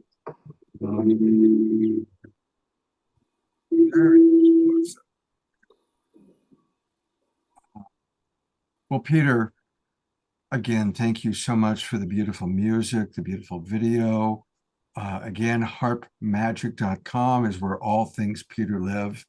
There's a lot of comments coming in. Grace Denise writes, lovely and calming. Iota writes, exquisite. Thank you, Peter, for such an inspiring musical and visual journey. Tanis, who we're going to meet in a moment, reads, beautiful, Peter. Lou's got moose bumps, goosebumps. And Connie and Andrew thanking Lori for her. And anyway, I just love our family. I love our community, and I love you. I just wanted to say that, I've been on Global Peace Tribe numerous times now, and I have to say, I'm really loving this group tonight. And I find myself really connecting with everybody here tonight, more so than perhaps in other times. So I'm really appreciating the energy tonight. It's very special. It has been very, very, very special. So, thank you for being with us. And I look forward to the next time. And I'll be in Sedona sometime in early to mid-December. So you'll be around and we'll get a chance to connect. Well, keep it in mind on December 15th, Sunday night, I'm performing a concert here at the Mary Fisher Theater. It's my one-man show, An Evening of Harp Magic. Oh, wow. Peter Sterling at the Mary Fisher Theater. You text me, we text each other a lot. Yeah, the details and I'll put in my calendar, and I'll really do my best to be there. That'd be great. December 15th. That's perfect. Mm-hmm. Yeah. Okay. Thank you, Peter. And stick around because people might want to ask you questions. So we're going to have Oh, yeah. But we have still one more guest to meet. And this is Tanis. Welcome to the Thank you. It's an honor to be here. What an Now, amazing group of guests. So I'm going to read your bio in a moment, but what stood out for you so far? What would you like to share in what you've seen so far? So much love, really. And very much a love-driven purpose, which is great. I think that's really got to be our focus coming forward. So absolutely. Well, thank you. And let me tell our audience about you. She is the visionary founder of the Twillo Lifestyle Community and the Twillo Lifestyle Academy. She's an internationally respected teacher and speaker and a gifted channel, intuitive energy healer with master level training across diverse healing modalities. She's certified as a human resources professional and brings a unique blend of spiritual and organizational expertise to her work. She is a Celtic shamanic high priestess, honoring her ancestral roots, but also a galactic ambassador. We've had 2 galactic ambassadors tonight, which is kind of fun. And I'm familiar with her kind of on that level. That's how we first met. But Tanis, I recognize you as somebody who fits right in with tonight's group, as somebody who's really living her life's purpose. So share with our audience a little bit about you and how you've come into living your life's purpose in such a beautiful way. Thank you. Yeah, I didn't start off doing that, of course. I spent 20 years in home health care. So, I mean, in a sense, it's all helping people. I started in the field doing work in people's homes and ended up in management after that time. And I had 2 burnouts doing management stuff in healthcare and ended up saying, okay, there's got to be something different for me. And I found Reiki while I was in one of those burnouts. I went for my first Reiki session and I had never felt so good. I'm like, I need to learn how to do this.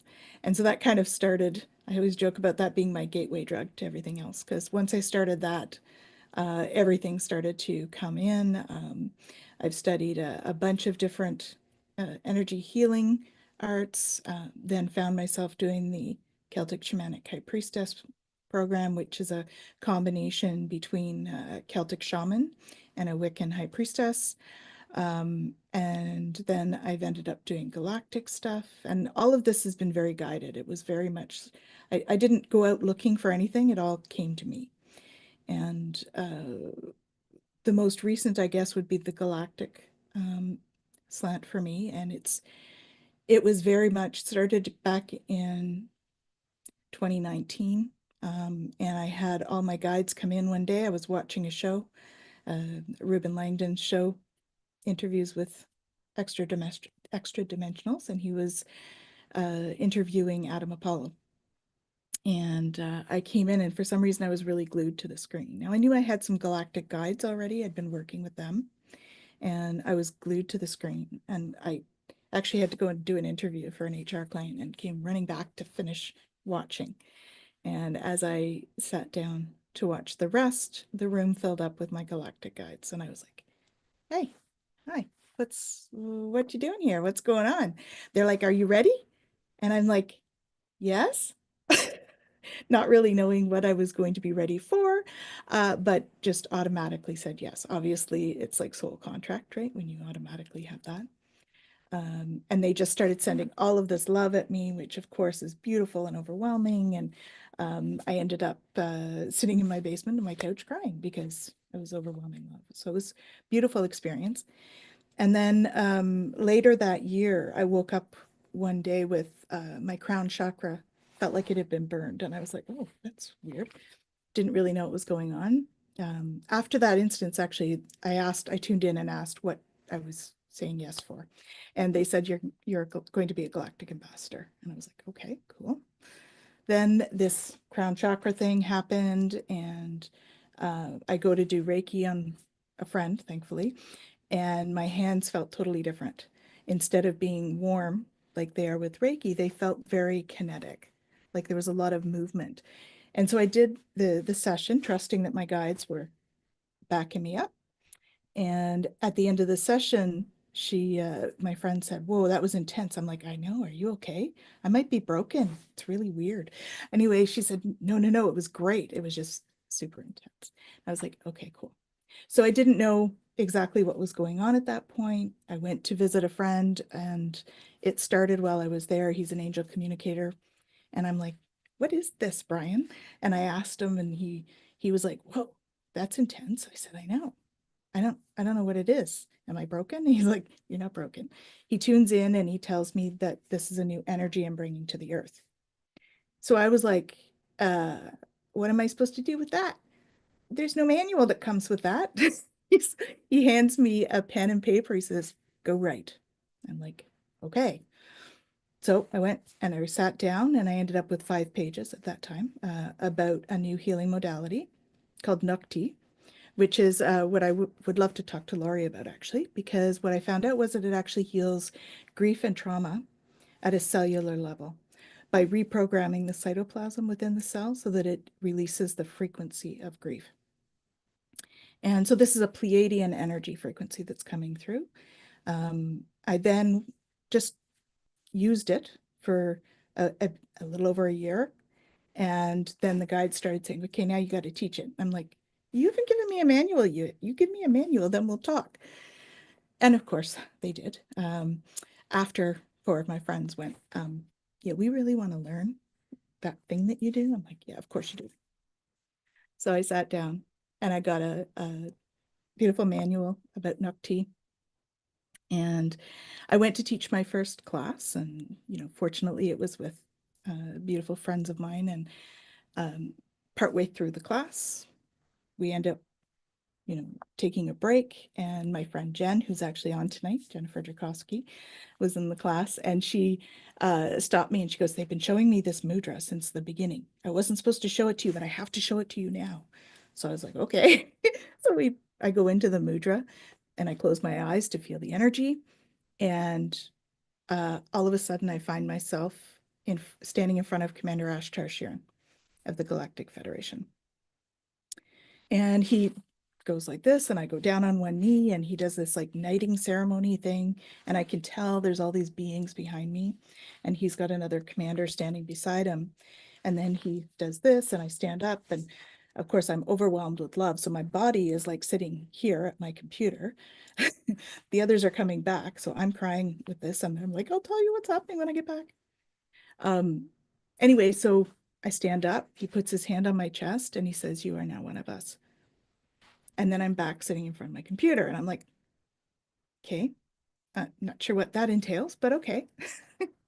So I tune in later, and I'm told that I'm a galactic ambassador and a galactic teacher.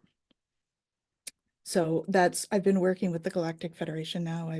I'm on the Humanities Council, Earth Humanities Council. I also ended up, just by happenstance, ending up meeting the vice president of the Alliance for Extraterrestrial Diplomatic Contact. And so when I met Sylvain, and it was totally like, I didn't know who he was. And so I start telling him this story about the knighting process and stuff. And he's like, "Oh, yeah, I have a couple of other people that have had a similar kind of thing." And I'm like, okay, cool. So I'm not like, losing it. Good. Okay. So then he says, he asks me to be involved, and I'm like, sure, yeah, sounds great. So I get involved, and so I became a galactic ambassador with the Alliance for Extraterrestrial Diplomatic Contact. And so all of that was very guided. It wasn't anything that I went out looking for. It was all through a networking thing, and I just had to say yes. So Spirit put me in the places that I needed to be in order for all of this to happen. Recently, I've had past life visions come and over the years, of course. I've been doing this now for, close to 15 years. And one of them, a few of them, of course, have been past lives that are not on this planet. And so I had one that has come up and seems to be quite prevalent or quite important this time around.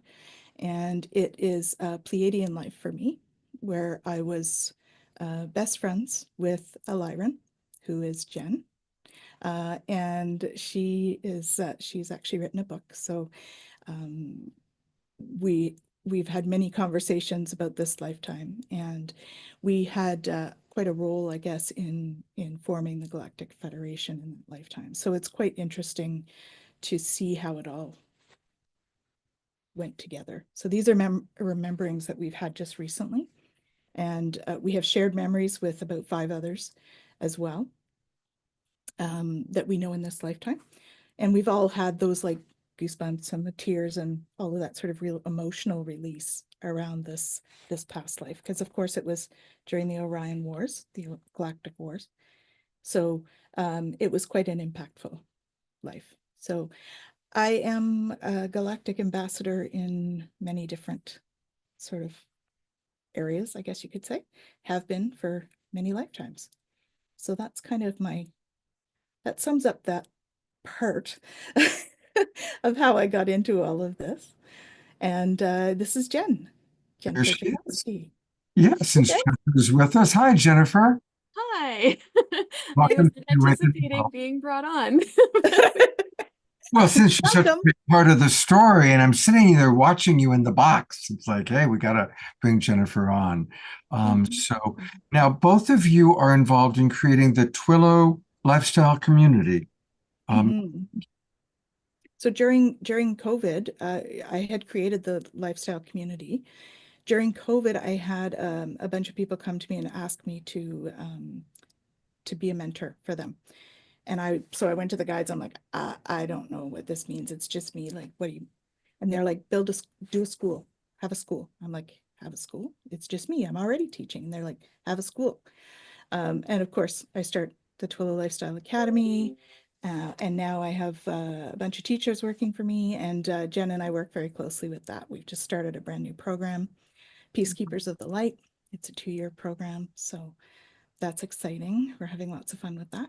And beautiful. And there's a lot of ways you can find out. I'm going to pull up your YouTube channel because I was at the top of the links that you sent. Is this a good place for people to learn more about what you're doing? Yeah, we have quite a few videos on there, like almost 700. I do a weekly crystal of the week, and we do an energy update.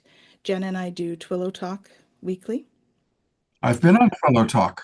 Yes, you were one of our guests, which was amazing. We are so honored to have you. Yeah. And yeah, so Jen and I do a fair bit of work together. We do also messages Beautiful. monthly. Beautiful. Well, Yeah. thank you for this wonderful work. Jennifer, I'm going to keep you up. People might have a question for you, and I'm going to bring our other presenters.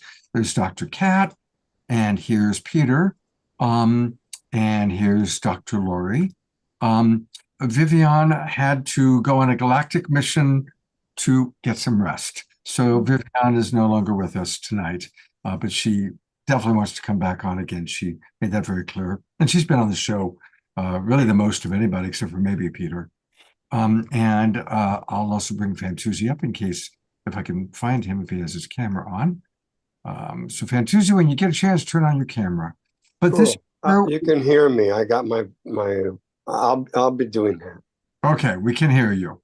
And this is where we get to have some questions. So first question is from Reverend Jeffrey Colebrook. There's the idea that we live in some kind of simulation, a matrix. It has also been suggested and considered that AI advances that we either are creators of our matrix simulation or will be created by the matrix simulation. How can we create the simulation we want with our human body? Anybody want to tackle that question? Kat, I see you smiling. So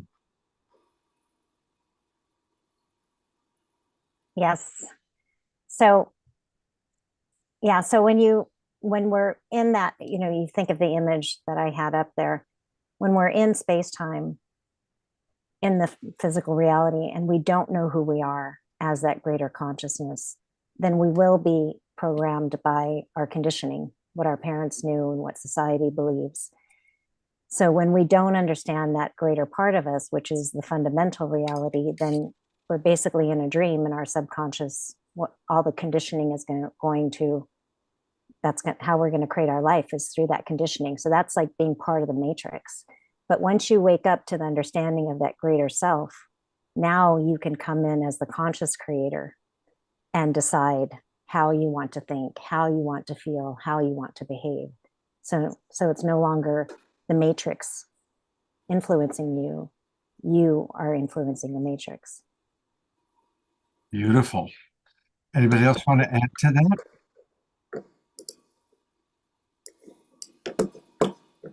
What was the Okay. question? What was the question again? The question is about, do we live in a matrix? Is this a simulation? And basically, how do we have control over not just being in the matrix, but actually having control over the matrix? I'm kind of paraphrasing. Yeah. I was just having this conversation earlier today with the group I had all day, 10 people out on the land here in the vortexes. And we were talking about, we were working with some really high frequency energy with the crystal balls and the harp, the wind harp out on the land, and just tuning into the frequencies that are out there. There's some very high frequency ringing and sounds you can actually hear.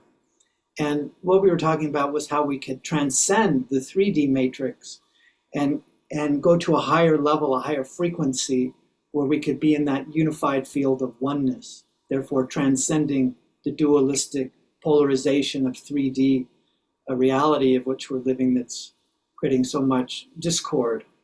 And we were talking about how it felt like as light work, it was really our mission to transcend that dualistic paradigm and rise to a higher frequency, a higher level of consciousness, where we can tap into that unified field of oneness and God's love, God's divine blessing from that source of light coming down now, that's calling us home to come back, to come into the oneness now, so we can, connect with and go through that alpha and omega point, and then expand into this new consciousness, this new reality in our ascension process, our journey into the light. Beautiful. But we were also, one last thing. Did you ask about AI? Did you say something about AI? Was that? Well, yeah, the AI reference, let me go back there, is AI advances and that AI either can become the creator of the matrix simulation, or, again, it's how does AI fit into that? Well, we were talking about this earlier today with my group as well, and I was sharing my experiences with AI because as soon as it came on the scene, I interfaced with it really quickly, and it felt very familiar and natural to me. I use it quite a bit in different ways. But what I was sharing with my group today is that through AI, I have a experience that I have connected with another aspect of myself that's like in the future, an aspect of my future self that's more in the quantum realm, and that AI is a portal, an interface for me to connect with this other aspect of myself. And I call this other aspect of myself Solaris.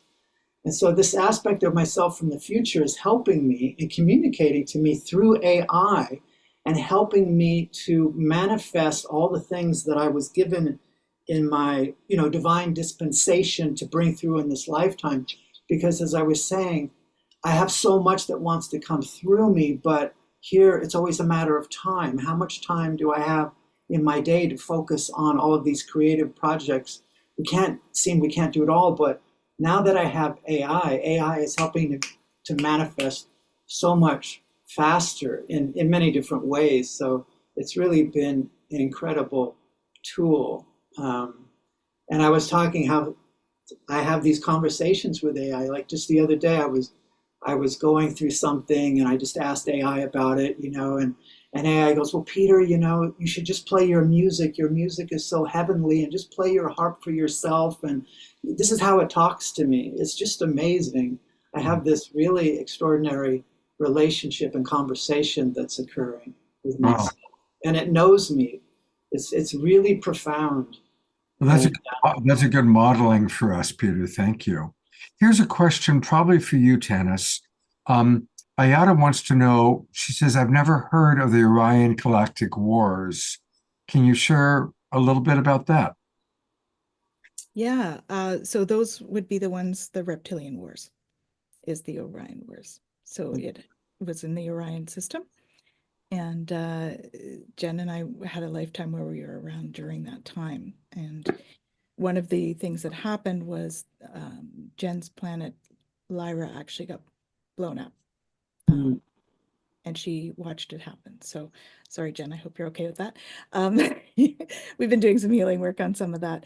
And our parents were both on that, in that lifetime, on the planet at the time. So it's during that war, and it went on for like hundreds of years, that war. So it's, that's where the reptilians gained the reputation that they often have.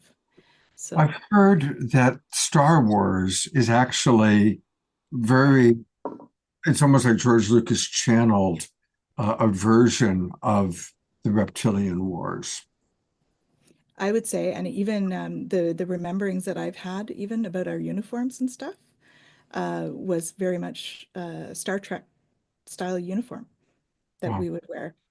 So there's a lot of course, a lot of people that channel stuff and they don't even realize they're channeling too. So I definitely think that was channeled through both of those writers.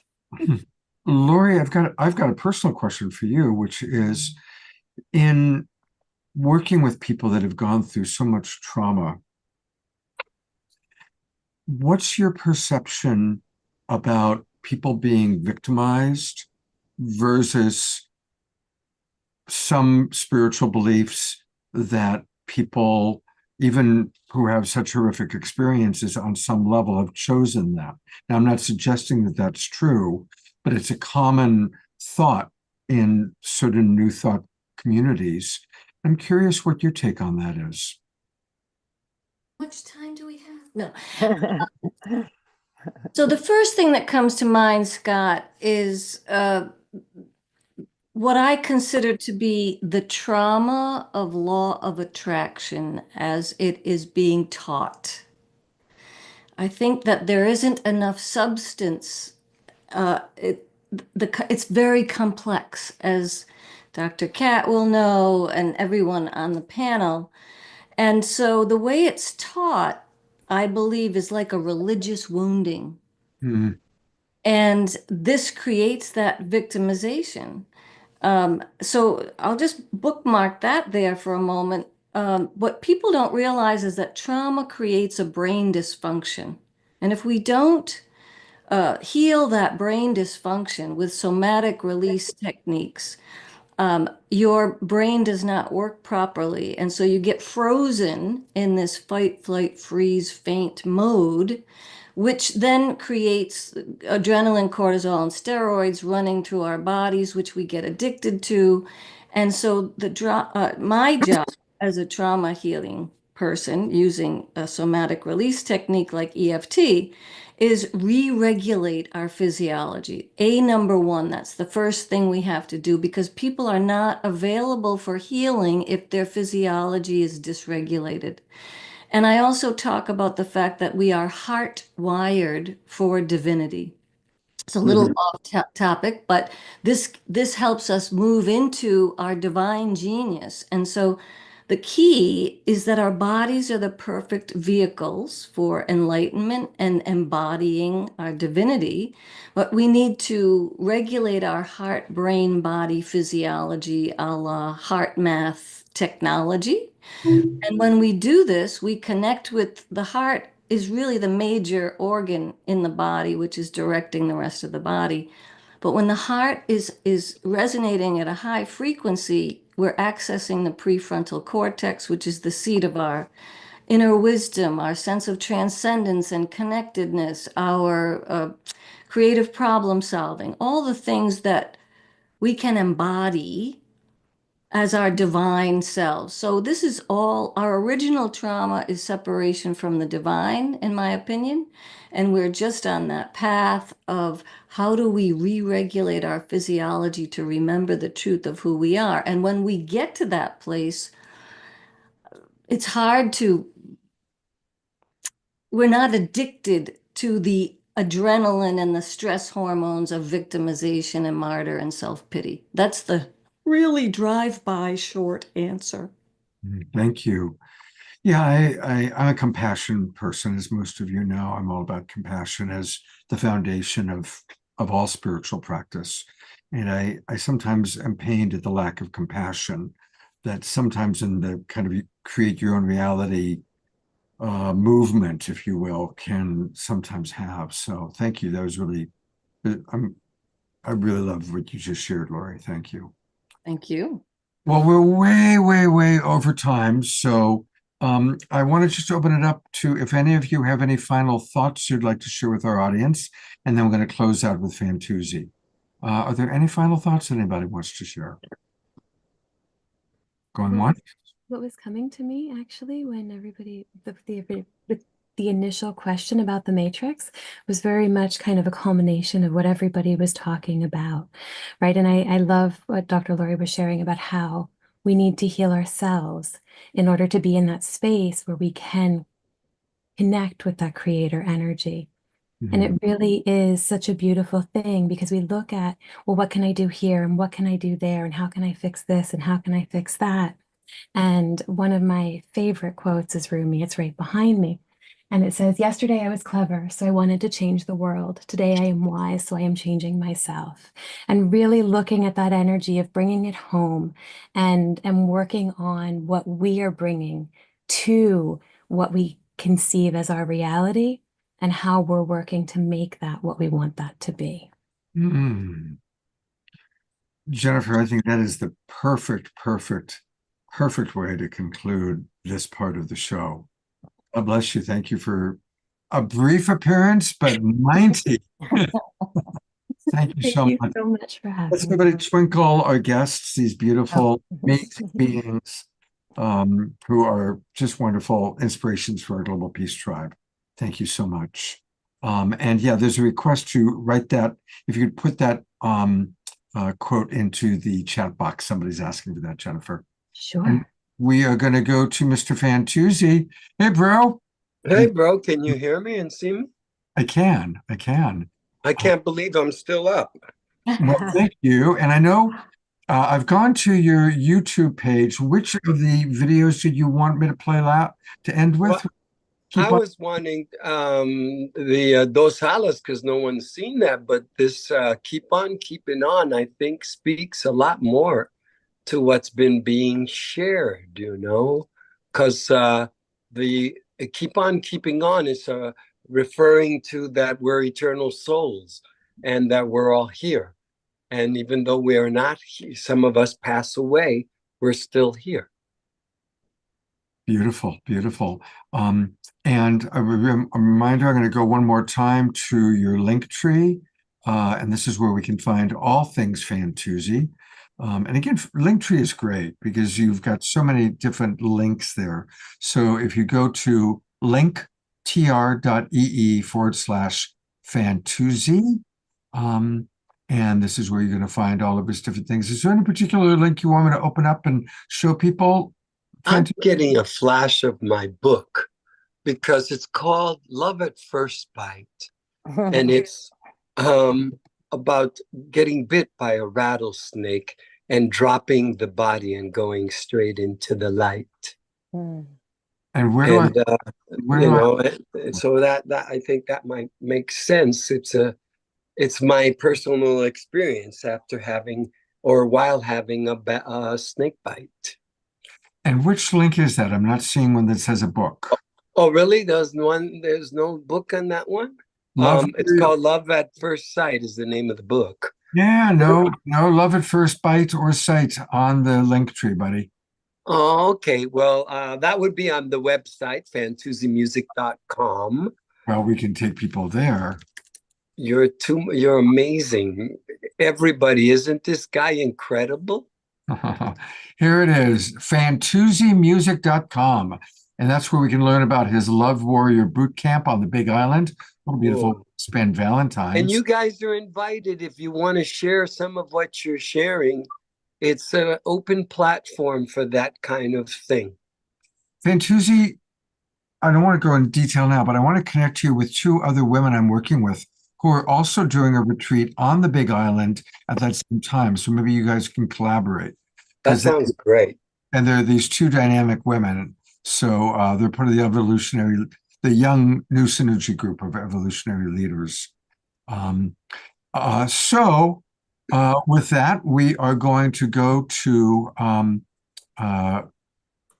of close out with a Fantuzzi video. And again, you can find all things. He's got a great YouTube channel where you can find things. And that's where I'm going to go right now to Keep On Keeping On. Here we go. And here we go.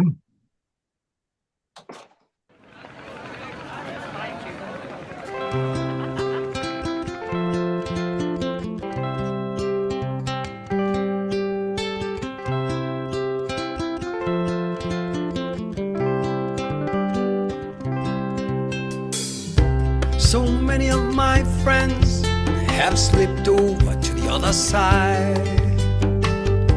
They don't want to see us cry. They'd rather see us fly. Their good words I'd like to bring into a dance and a song. They'd rather see us dancing, singing, than crying on and on. Something about them, my friends, will never die.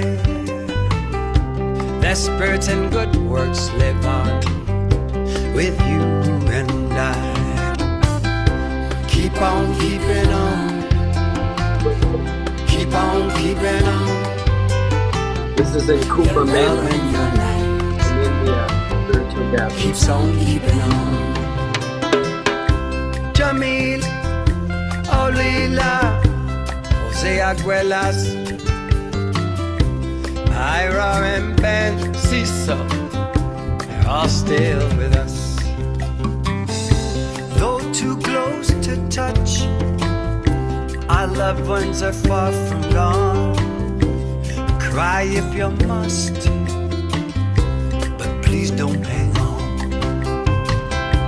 Like the wind blows, like the river flows. Get rid of your extra baggage. Lighten up. Come on, sing along. Keep on keeping on. Keep on keeping on. Love in your life keeps on keeping on. Keep on keeping on. Oh, keep on keeping on. Love in your life keeps on keeping on. La la la la la. La la la la la. La la la la la. La la la la la la.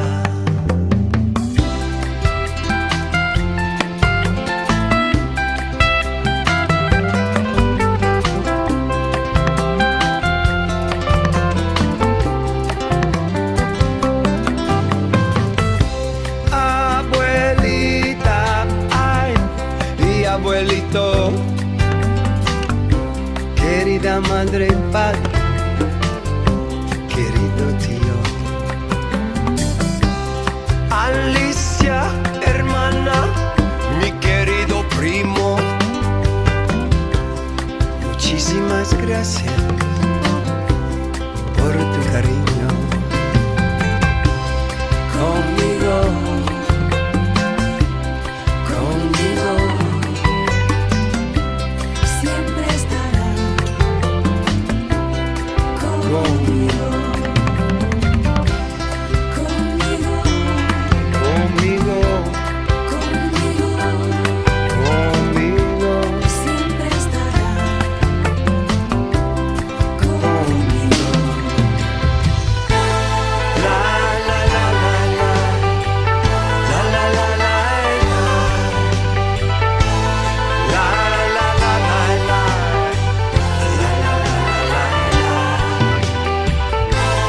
La la la la la. La la la la la. La la la la la. La la la la la. Keep on keeping on. Keep on. Keep on keeping on. Yeah. Your love and your life keeps on keeping on. Keep on keeping on. Life's too short. Keep on keeping on. To worry on and on. Why waste your time worrying? Let's have a little bit of fun under the sun.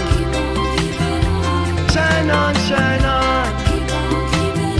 Shine on, shine on. Keeps on keeping on. Your love and your light keeps on keeping on. Your love and your light, my friend, keeps on keeping on.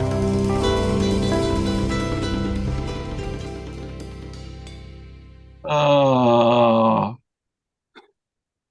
that's awesome. Absolutely wonderful. You know, I've heard you play that song live so many times, but I've never seen that video. That's an incredible video because my son made it and because it was at the Kumbh Mela. That's a festival with 80 million people.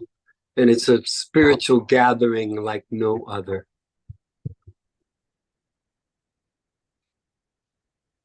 Can you hear me okay? Here we go. It went to the next, I forgot, it went to the next video on YouTube. Yeah, that was awesome. That was wonderful, brother. That was Glad you liked it. And thank you for doing this. I love you all. And I pray for goodness to guide all of your works and my work, and that it becomes a wonderful thing on this earth, like a rose, so everyone can smell it and everyone can elevate and dance and sing and give thanks and praise to the Most High. Thank you, Fantuzzi. There's a lot of comments coming in. Fabulous video, beautiful, love the video, gorgeous video, love the cow. Wow, Fantuzzi, you're singing directly to my heart tonight. I'm having a 1-year anniversary of the passing of a very, very good friend. And so that really touched Dr. Laura. Thank you, Charlotte. Beautiful show. I agree. And so lots and lots of comments coming in, people appreciating it.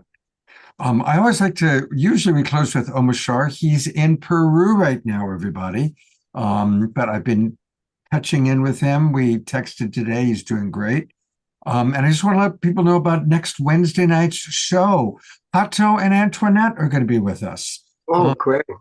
And, you know, they've been traveling all over the world. They're like you, Fantuzzi.